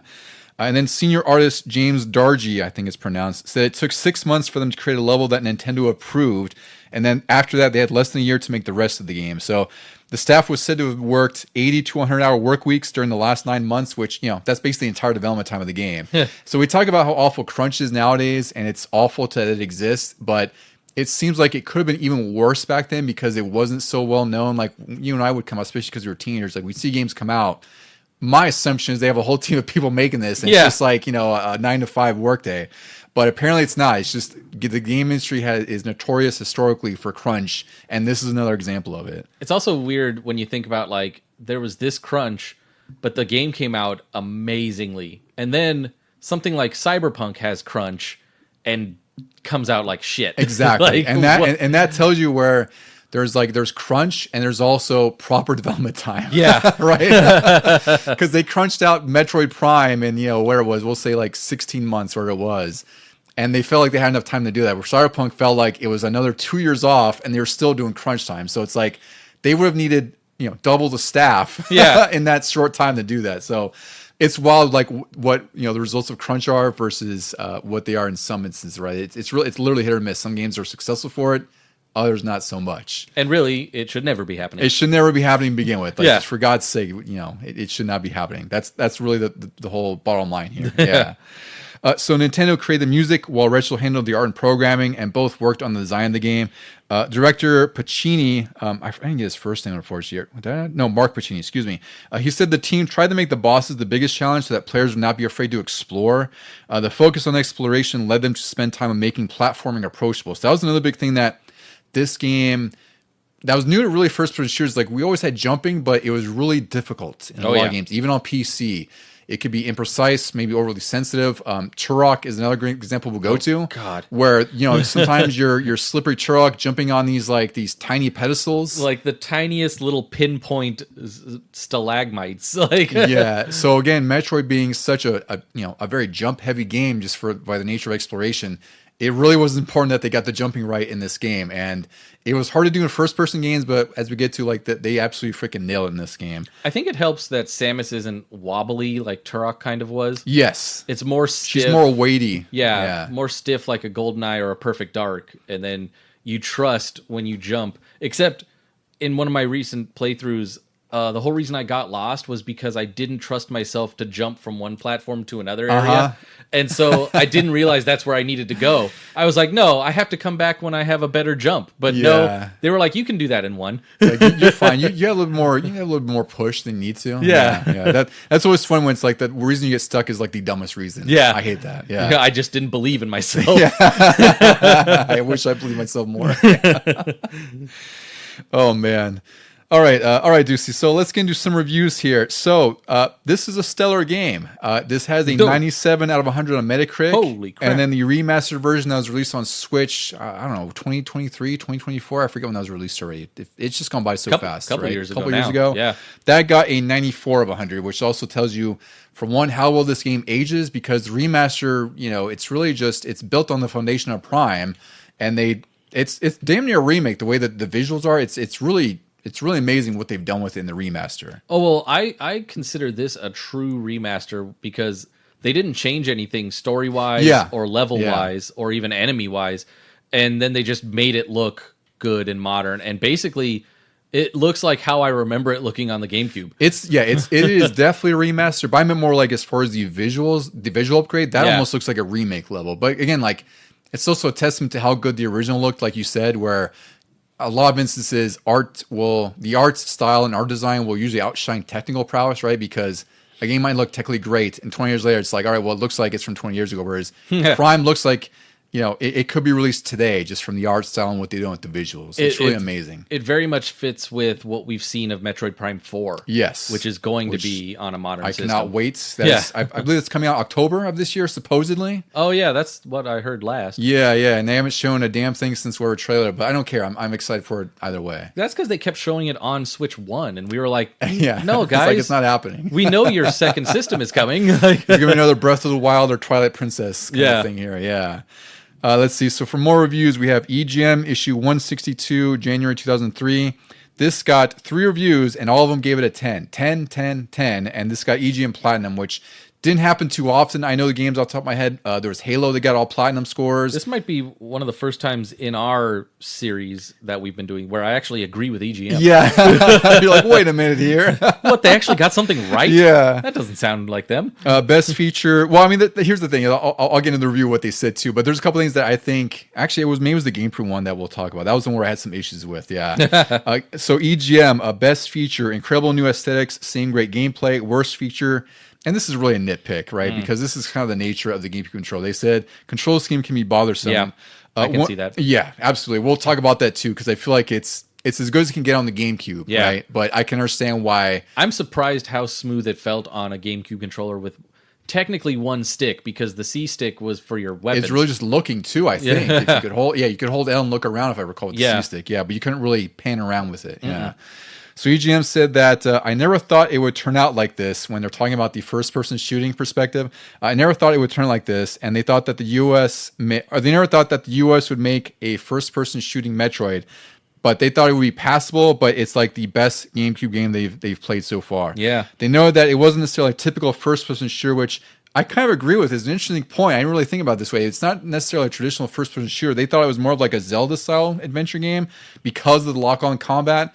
And I could see that because you can't shoot all in all directions like you can. I think you have to hold L on GameCube, right, to pan around and shoot.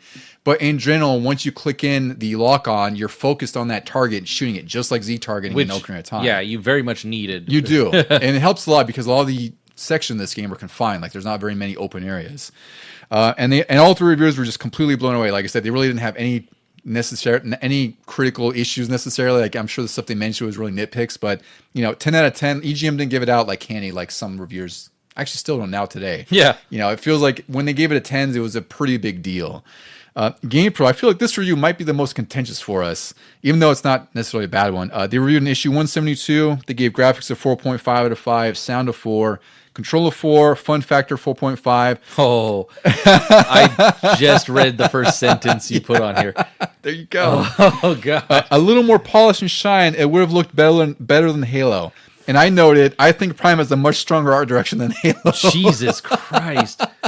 Like, Halo, I mean, looks good on the outside, the outside environments, but once you get into buildings in that game, they are so samey. Well, and that's what I was going to say is like art. Halo does have a very strong art style. It's very well defined, but it is the victim of having to reuse environments a lot. Yeah, and that's one of the biggest criticisms even now. And even people reflect on it. It's that the last half of the game is sort of like a cut and paste, sort of like mirror mode of what you've played before, whereas Prime is really successful because every single one of the areas is very well designed. It's catered, and it's not made too big. It's made to fit what they wanted to do. It's like Super Metroid in that if you just walk in from another room and you see somebody playing it, you know where they are in the game because of what the environment exactly looks like you could pinpoint what if it's Magmore Caverns or something like that, or if Andromeda Rifts, you kind of have an idea where that is. Whereas with Halo, it's like, well, is this the library or is it level 4 or whatever, right?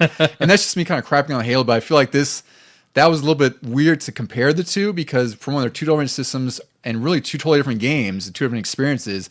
But also, you can't compare the GameCube to an Xbox when the Xbox was the most powerful console of that generation for a reason, and also it had a hard drive built in too. So, but if it's weird to compare the two. I don't know. It's a weird comparison. If it was that powerful and that's all they made with Halo, like with their environments, I know Halo's AI was great and everything, and the co-op was awesome, but this is why back then when I didn't have an Xbox yet, this is why I always hated hearing talk about Halo, because PS2 was making some great looking games like Gran Turismo 3 and stuff. GameCube had like the Wave Race Water, the Metroid Prime, just lighting effects and environments and everything. And everybody was still saying, oh, but Halo's the greatest thing on sliced bread. Well, because I think with Microsoft and Xbox is they were trying to take that next techno step forward, which is what they did with Halo, right? But that also means you're sacrificing something else. Whereas Halo went with sort of scope and multiplayer and like just making a PC experience on console. Nintendo and Sony were like, yeah, that's cool, but these are video games. Yeah. Right? Like these are sort of experiences that we've tailored to fit within whatever mold or design this is. Where Halo's like, we're gonna blow everything out, make it look amazing, make it play amazing, and you're gonna be impressed by how this looks. And I think that's fine. I think it holds its place, and that also probably deserves 10s because it does. But for me, Prime has the stronger art direction. I just think it looks better just from first sight, right? Like if I look at plus the UI and the HUD and everything, like with her helmet, like it all just looks truly amazing. Like the attention to detail is just something that maybe Halo doesn't have necessarily, but Halo does have like all those technical beats, right? Like it has the grass that looks really amazing when you look up close to it. It has the bump mapping and the textures where it's like a 3D surface, right? Yeah. It looks fantastic, but as far as like art style, I think it's just Metroid Prime blows it out of the water. But that's not even the most offensive thing he said, I think. To me, this is the silly part. He said, the controls are nearly impossible until you grasp the game. 10 hours into it, and you'll still be firing missiles when you want to check the map. Now, only if you suck at video games. That's my thing. I was like, this game... How did this guy or girl get a job at this magazine? It's really weird because to say that they're nearly impossible, it's crazy because these are streamlined first-person shooter controls. Yeah. Like they make it to where you can lock on. The game controller, as far as feel, isn't ideal. I think it's really kind of, it's ugly. Yeah. And weird to hold. But this game is absolutely, or it does what it needs to do best for that controller. And I never felt like I was out of control or anything. I don't know how he's shooting missiles and checking the map, because I think you have to hit start to check the map. Or right? Z? Is it Z? Or it might be the little tiny Z button, which you can barely hit on accident. Oh, maybe, right. So maybe you have to hold R and hit B for missiles and hit Z. So it's weird that like he's his own sort of mental hula hoops, his mental crosswires here are crapping on the controls. I thought that was really wild to say it's nearly impossible until 10 hours into it, because this game is like 15 to 20 hours if you're just lost for the first time, Like, so you're saying like for half of the game the controls are problematic. I think I just briefly mentioned it when we started talking about these, but like it is surprising how smoothly I can get around an area with an old GameCube controller for this game. Like, you can be jumping and shooting mid-air and doing what you want to do in this game, even though you have a very limited controller. Yeah, and it doesn't feel as loose and crisp as Halo again, right? Because that's like the first-person shooter. But that's a more traditional first-person shooter. This, like we mentioned, there's comparisons about it making like a first-person Zelda game. That's kind of what it is, but it's also not at the same time. It's a weird... it's weirdly in the middle of those two. And also the reviewer went on in GamePro to say that he said the biggest problem with the game is that it isn't a first-person shooter. The controls work more like a first-person Zelda, but you'll see how well the controls actually fit with the game once you get used to them. It's a very faithful Metroid game with strong immersion despite their issues. So he does concede that the controls work once you get used to them. I just feel like this is more of like a user thing more than anything else, right? Because I feel like when I played this game, it didn't take me more than like an hour to get used to at best. No. You know, like you're in. I mean, the first section is a very good tutorial area of sorts, and that's it. I feel like my wings are able to spread and just fly. You know, Nintendo Power. We'll get to this one. This is the last one I recorded on here. It's issue 163, December 2002. Again, this was when they had a 5-star review scale with 5 reviewers, and this got all 5 stars, which 100% is deserved. They said it's well worth the wait, and it expands the sci-fi genre into 3D that will live up to a fan's imagination. One reviewer mentioned that it's incredible that Retro stayed so true to the previous Metro games while transitioning to a new generation so fluidly. And they also praised that they praised the different visors and explorations, saying jumping doesn't have to be frustrating in a first-person shooting game. Which, if nothing else, you could take from this game is that it's somehow made jumping in a first-person game bearable and actually usable. I feel like Duke Nukem did an okay job too. I was going to say this might be the first time I really liked jumping in a first-person game. Yeah, but I feel like this game's a little bit different because Duke, you're still on flat ground for the most part. Yeah. This has like actual platforming, right? Like you're going up areas. Yeah, there's so much weird terrain in this. Exactly. So it's like they had to make the jumping not awful, because if you have awful jumping in the game that requires you to jump a lot, like it's just going to be a bad time for everyone. We didn't even mention that, and the reviewers didn't mention that what really makes this, what helps this feel like a Metroid game is that you have the classic morph ball that's been in every Metroid game ever, and it transitions so seamlessly. Yeah. Well, I remember when this first got announced and they were talking about first person, and I was like, how in the world are you going to do first person ball mode? Like, is the screen going to be constantly scrolling because you're rolling in there? You're seeing it rotate as it comes through, like a casino roulette thing or something? Yeah. You're like, I don't know how to navigate here, but it was so awesome the way they did it. You just immediately jump out into third person and do whatever you have to do as a ball. Yeah, it works. It shifts to a third-person camera, and it's interesting because you get like these litter box bars on the top and bottom for whatever reason to kind of make you more focused on the morph ball. And even that, it feels like Marble Madness or something. Like it controls really well. It's a little weird to get used to. Yeah. But once you get used to it, you're going down all the pathways and whatnot. You're blowing stuff up. I think the spider or the jump is in here too, right? And this is where they had these. They have a version of the spider ball where it's like that electromagnetic. That's what I'm thinking thing. of. Yeah, the on the rails. Yeah. So I guess now we can get into the game, Deucey, because I think we're just going to be glowing about this game more or less. But I absolutely love this game. It's one of my top GameCube games. It's honestly one of my top games ever.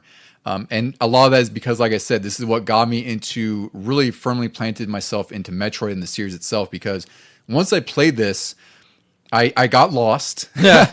There's a lot of things where, I'd say my biggest nitpick, which we'll talk about later, is sort of the collecting of the artifacts later to finish the game. But I was so immersed in this game because the music's really good. It's really moody, like Super Metroid. Yeah. One of the biggest things that this game introduced, and this was also suggested by Nintendo Japan, the scan visor. I think that's one of the coolest innovations in gaming because I feel like that's influenced so much after that. I was going to say a lot of games since then have done something similar. Yeah, so when you start the game, you go into the frigate, the Orpheon frigate, and you basically have to go kill the parasite queen that's in there. But really, it's just sort of like an investigative thing where Samus is looking around what's happening. There's like dead space pirates everywhere. They're like dismembered, and you have a new visor that's a scan visor. So what this does is it has like a filter effect over your screen. And then these little squares get highlighted on your screen, and you have to hold L to scan them. And usually there's like lore about like the game itself, or it's like space pirate logs about, or logs about the world, the Chozo.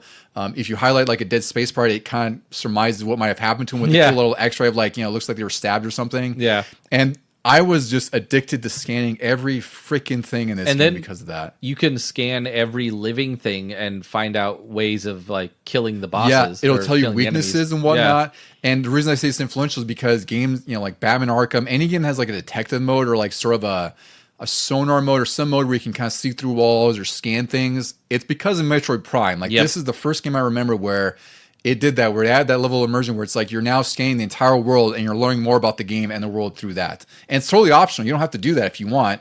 You should, though, because like you said, it's going to help you on some bosses because it'll kind of analyze their weak spots and whatnot and recommend what weapons you should use. And for me, I loved in the Resident Evil series how you can pick up all the notes and the diaries and things to really learn about what's happening in this world. And this was that, but into the Metroid world that I had already loved. And there are some parts where you're in like space pirate areas that reference what you already did on Metroid for the NES. Like they're like, oh no, we got wiped out in Zebes, and now we're here on Talon trying to survive. And yeah, it's really cool because it almost, I don't want to say humanizes space pirates, but it gives them a little bit more than just these, these fodder that you're shooting and killing. It's almost like they have their own, they have their own research, they have their own life going on. And this is like you said in Resident Evil, when you're reading like the scientists, their diaries or something, this is sort of like the space pirates perspective. It's like they're on these missions and some are acknowledging like, yeah, we kind of screwed up here. Yeah. There's people dying around here. and others talk about you, like they don't reference you by name because they don't know your name. You're just this mysterious metal thing that's coming and slaughtering all of them. Which is really cool because that even adds more to like the Legend of Samus, where it's like they don't know who the hell she is or even that she's a she. Yeah. They're just saying like someone is throwing a wrench here, killing us, destroying planets.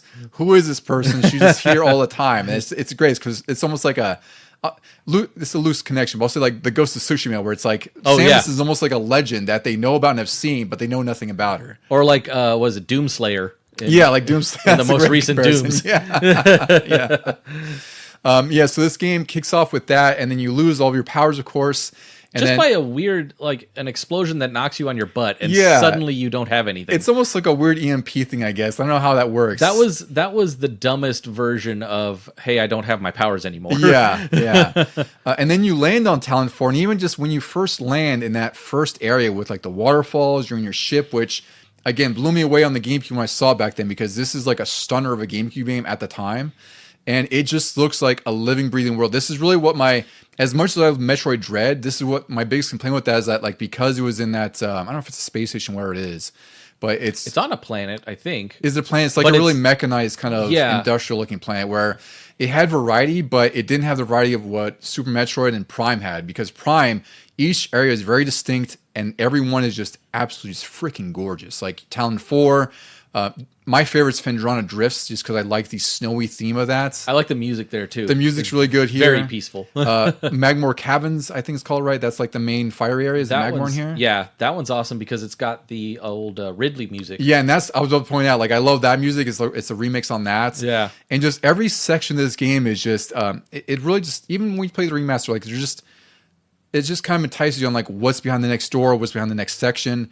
It's a really lengthy game as well. Like I would say this is one of the longer Metroid games. I don't know if you have any experience with that. Well, yeah, I beat it back in the day, but to me, I mean, this was back when I couldn't afford a game a week or a game a game every other day, or games didn't cost like $5 like they do now. Yeah. So I spent my time on this, and but I also got the guide on practically day one, I think.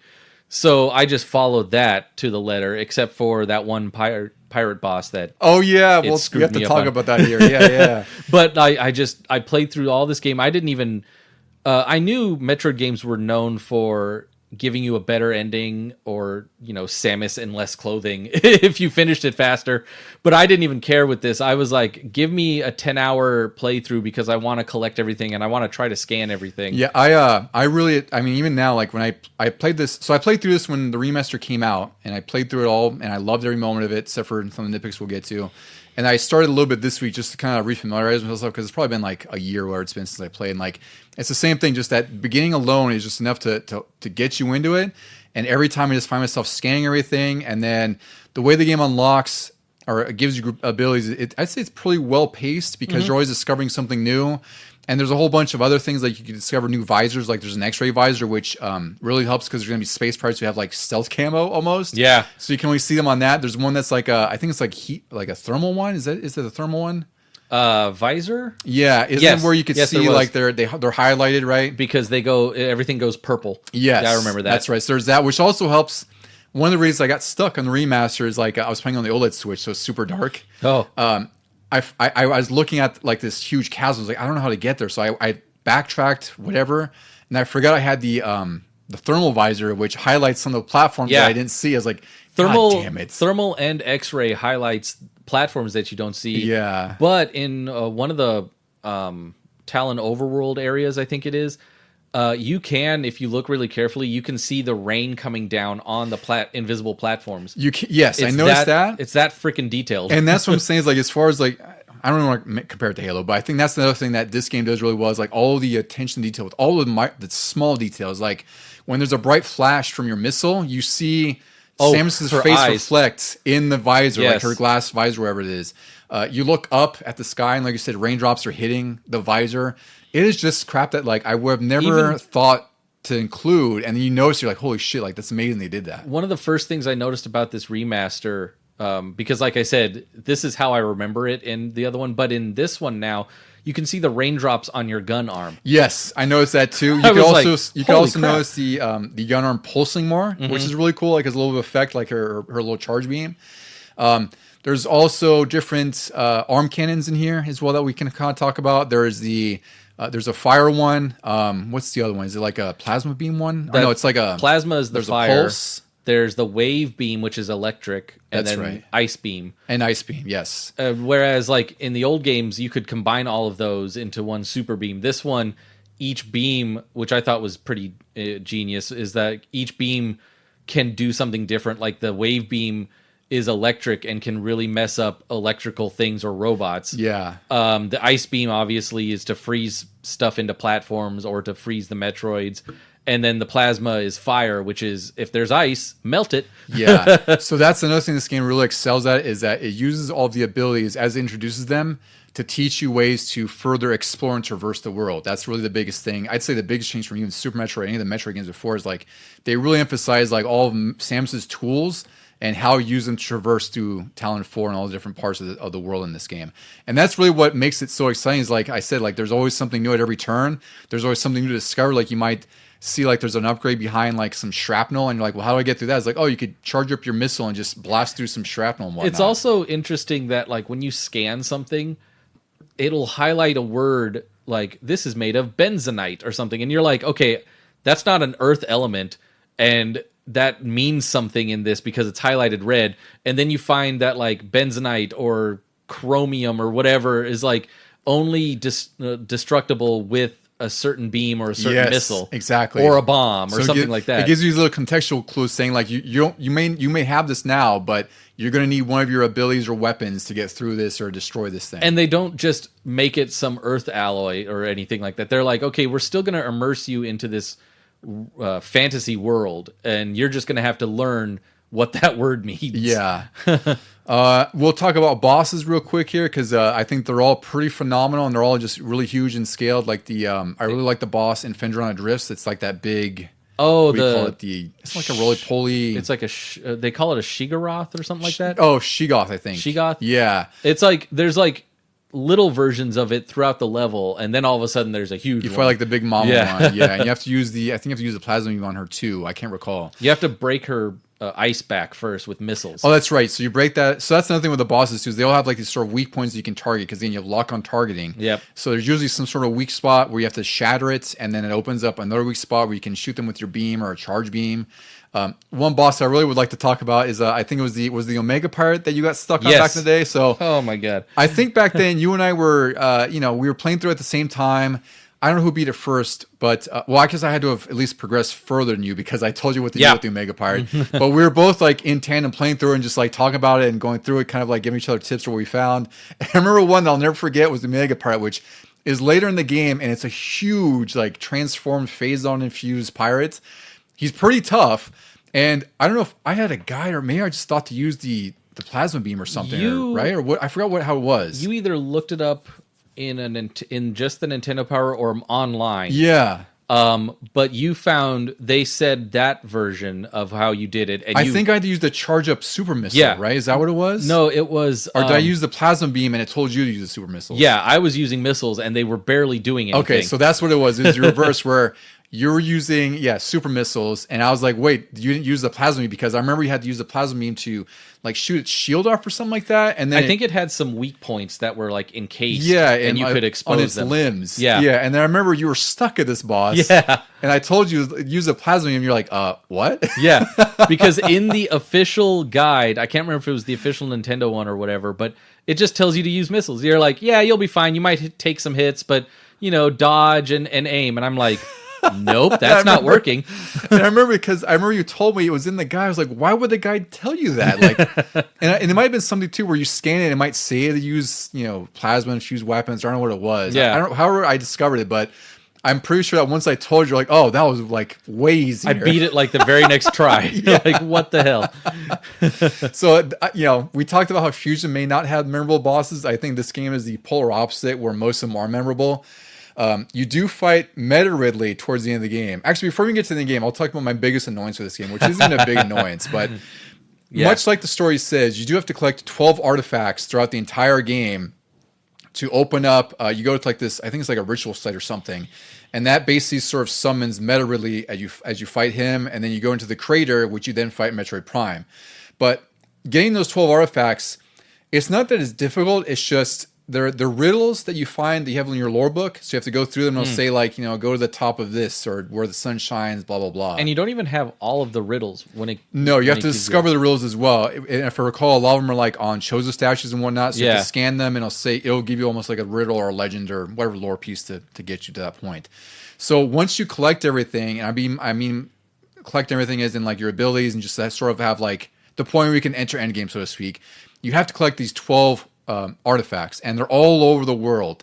They're not too difficult, and I feel like you really need a guide for this, because back then I don't recall if I had a guide. I probably just looked up online like anything else, like on IGN or whatever, GameFAQs probably back then. You might have borrowed my guide. I might have done that too eventually, because that's really, I think that's my biggest pain point with this game. It's not even a big pain point. It's just it can kind of suck to literally backtrack through the entire game, because it's not like it'll say like in Fendrona Drifts do this. Like it might have a hint that it's in an icy area or whatnot.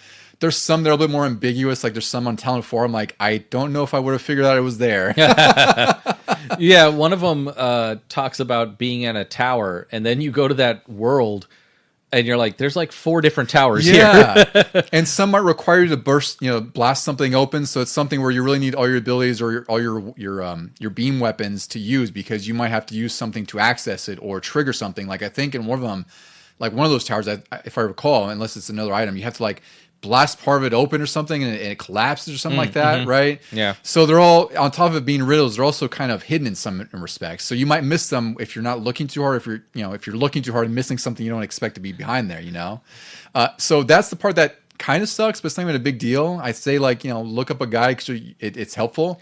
It's weird, I think, because in most Metroid games, like in Super Metroid, you just had to beat the bosses and that unlocked the end world. And as you have proven, you don't need a high percentage of the collectibles. But in this one, you do need all 12, but they don't really tell you. They just say in the lore of things, oh, we sealed it away with the 12 artifacts. They didn't say like, oh, you definitely have to have all 12. You can't just have like 8 and we'll get you through there. And I think, and if I recall, and even when I did the remaster, I actually forgot you had to do that entirely. Oh, wow. Because I obviously I remember I had to do it when I beat it on GameCube back then. And then when I played the remaster, I was like, oh crap, I forgot about this. I forgot this is what I hated about the game. And I don't want to say hated, like that's a really strong word, but that's the part where the game kind of slows down for me, because the pace is fantastic to kind of get you to where you need to go and advance you there. But when you're now stopping dead in your tracks to go find 12 artifacts, and I mean like all over the world, there's no real fast travel system. So it's just you're going to connecting elevators. So it's like if you're not thorough and you might have missed it, you're going to have to go back to a bunch of elevators, and there's not like... And the 3D map in this is not the best. You have to get used to it. Yeah. It's really hard to navigate, I would say, especially at first glance, because it's really good, but at the same time, it's kind of hard to control and get a proper view of things. Yeah. So once you get those 12 artifacts, then you fight Meta Ridley, who is by far, I'd say, the hardest boss in this game, and maybe one of the more difficult bosses in any Metroid game I've played, I think. I don't remember having that much difficulty with him. I don't know if it's because I read the guide on like what to do. He's a really long boss fight, but he is long. For me. That's why. Yeah, he's very... and you have to move. Like, the final boss, Metroid Prime, is at one end of the hall, and you're at the other end, and you just shoot at it. Where Ridley flies around, and it's a full like 360. You have to jump when he swipes his tail at you, and he can fly up and then land again. Yeah, he has multiple phases, multiple attacks, and it's just a lengthy boss fight with, like you said, a lot of wide range attacks that are sweeping. Yeah. So you're moving all the time in this fight, which is a great thing, but it's just a little bit too long for me. Yeah. And then you fight Metroid Prime, who I think is frankly a cakewalk compared to Meta Ridley. Yeah. Because like you said, she kind of, or it kind of is at one end of the room, and then you go into like these trackball little, I guess, like trenches and whatnot, and it goes over you back and forth. And like, it's a much more manageable boss fight. I feel like is the Metroid Prime, she changes color and then you have to change your beam to match that, which I thought was pretty cool. Like another good use of the different weapons. Exactly. So again, it totally utilizes everything you've learned throughout the game, because there's things like, you know, you use your morph ball in there. I think there's a point you have to use the bombs. Like if something gets on you, I don't know if she sends out Metroids. I think you have to go up into her at something some like that. Yeah. So it tries, it does its best to make the last boss really feel like a last boss, and use all the things you've learned and all the abilities you've equipped since then. And that's it. You escape, much like every other Metroid game. Yep. I think there's an extra cutscene where, if all items are collected, there's an extra scene that shows Prime reconstructing itself to look like Samus, which leads into Metroid Prime 2, which unfortunately I've never beaten. I know that one's really long because I put a lot of time into it back then, and I really wish they would re-release that on the Switch, because I would love to actually play through that game from beginning to end. Yeah, that's another one I got a good way into, but I still think there was like a ton more that I never experienced, and I have a guide for it. It played on the Zelda trope of a light world and a dark world. Yeah, and I think that's kind of what, I mean, I'm sure there's stuff that distracted me, but I think that's also what I wasn't totally warm to at the time, because you also had like your health draining, if I recall, the entire time. You had to go in like these little sort of lantern post things. There were like these pockets of light. Yeah. Until you got the suit that helped you traverse that land. Oh, okay. I forgot. I don't even know if I got to there then, because I put a lot of time in that too. At least it felt like, and like I know it was a significantly longer game, at least from what I had read. Yeah. But overall, Metroid Prime, this last run through, I forgot what the iron percentage was, but I think it took me like 12 and a half hours on the remastered version. I don't remember. I have to look up what the percentage is, but I love this game just end to end. It's like I said at the top of this sort of segment, it's one of my favorite Game Freak games. It's honestly just one of my favorite first-person shooters. It just feels great to play. It's a 10 out of 10 for me. Like, my nitpick about the artifacts is just that, like, it's an annoyance, but it's fine, because at the same time, it also encourages you to maybe go look for more items to, get yourself more properly equipped for the last fights. And also, the more you play it, the more you might remember those, and you might get them along the way. That's also true. Instead of going back for them. Yeah, that's one thing I guess we can talk about either, is like, one little note I should say is that you're not confined to finding these things at the very end of the game. If you know where they are ahead of time, you can access them, you can. It's just, you got to remember. You got to remember where they are, and more importantly, you have to have whatever equipment you need to get to them, which I can't recall. I know there's a handful that need certain items to use, but there's some you'll probably just find, traversing. Also, like if you know ahead of time, you kind of know where to look, right? That's the other thing too. Well, there's one. I mean, the whole way that they're introduced to you is you pick it up as if it was a bomb or a missile to progress the story.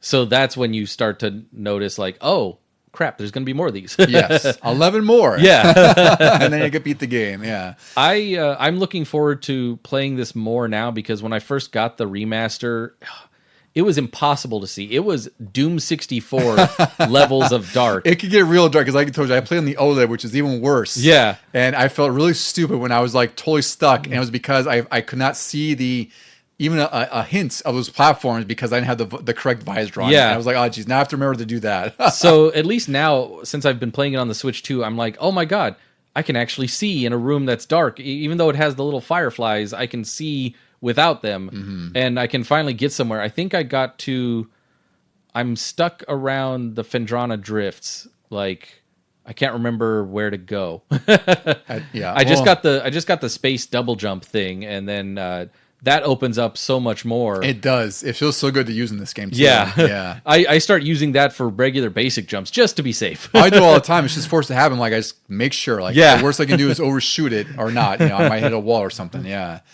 But overall, Ducey, where do you put this as sort of the Metroid legacy, or just in general, I guess? Because for me, it's definitely at the top end. Like, I would say this is probably like top 3 Metroid game for me. I feel like this is definitely number 2 on my ranking list if we ever do all of the Metroids. That would be interesting, even though I know we'd put Other M and Federation Force at the bottom. Yeah. But no, this is definitely, like, this is Super Metroid but 3D for me. Like, you even get all the same suits, like the Varia and the Gravity suit and stuff like that. And at the end of the game, you get a Phazon suit, which looks like a badass black and silver.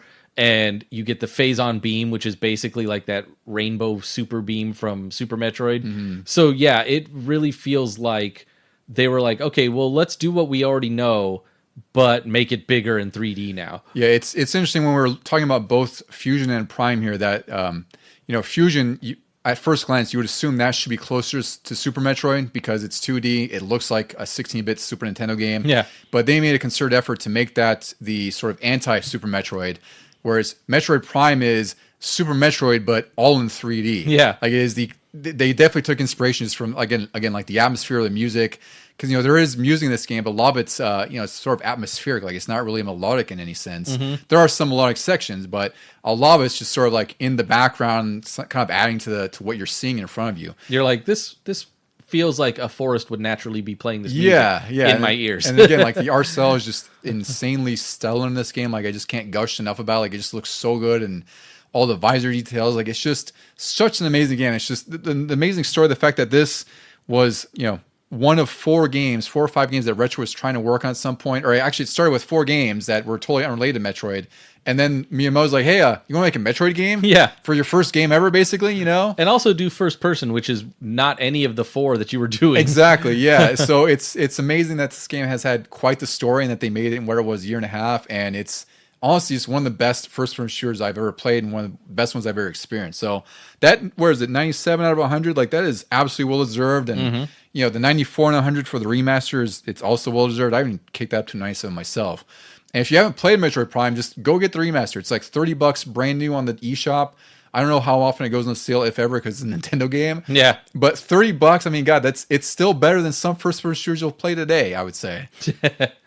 All right, well, I guess that's about it, Ducey. We've covered 2 more Metroid games, which is always fun. I don't know how many more we'll have, because we haven't played much of 2 or 3. And it's a lot hard to play those now. Yep. Like I said, and you said, I really wish they do a remaster of 2 at least. I hope so. Do a remaster of 3 and take away the motion controls like they did with Skyward Sword. That's all I need to do, because I did play through most of Prime 3 on the Wii, which is, I can't say for most Wii games, like that's probably the one I invested the most time in, outside of like the Smash Bros, Mario Karts, and whatever, you know? But I didn't finish it because it's just, I got distracted by other stuff, and I just get so sick of motion controls so My arm easily. gets tired. Especially in that game, because you do a lot of like swinging with the grapple hook and whatnot. Yeah. So I think it's due time for a Metroid Prime 2 and 3. I don't even care if it's a remaster. Just give me a port, for God's sake, on Switch 2. But, Metroid Prime 4 is out in a couple months. I'm sure you're not going to be digging into that the moment it comes out. So, I really look forward to that. I mean, I guess we could do an episode on Dread, but it'll be a whole lot of gushing from you. And then there's my side of things. That'd be good, though, because we'll have 2 sides of the coin where it's just me like, I love all the movement, all the bosses. You're like, I hate the movement, I hate the bosses. No, but I think Metroid Prime 4 will bring us back together again. I think so. That'll be our sort of our unification period from Metroid. Yeah. All right, friends. Well, if you've made it this far listening to us, thank you as always. And if you want to reach out to us, send us an email at legiongamingpod@gmail.com. And we're on Instagram more than anything, really, because I like posting my goodies and whatnot and videos and everything else. We're at Legion Gaming Podcast on there. And then if you want to find us on Blue Sky, where I sporadically post really just announcements for new episodes, that's at legiongamingpod.bsky.social. Ducey, any final words for our friends going off to whatever planet that Samus is going to, exterminate something, destroy, and escape? See you next mission.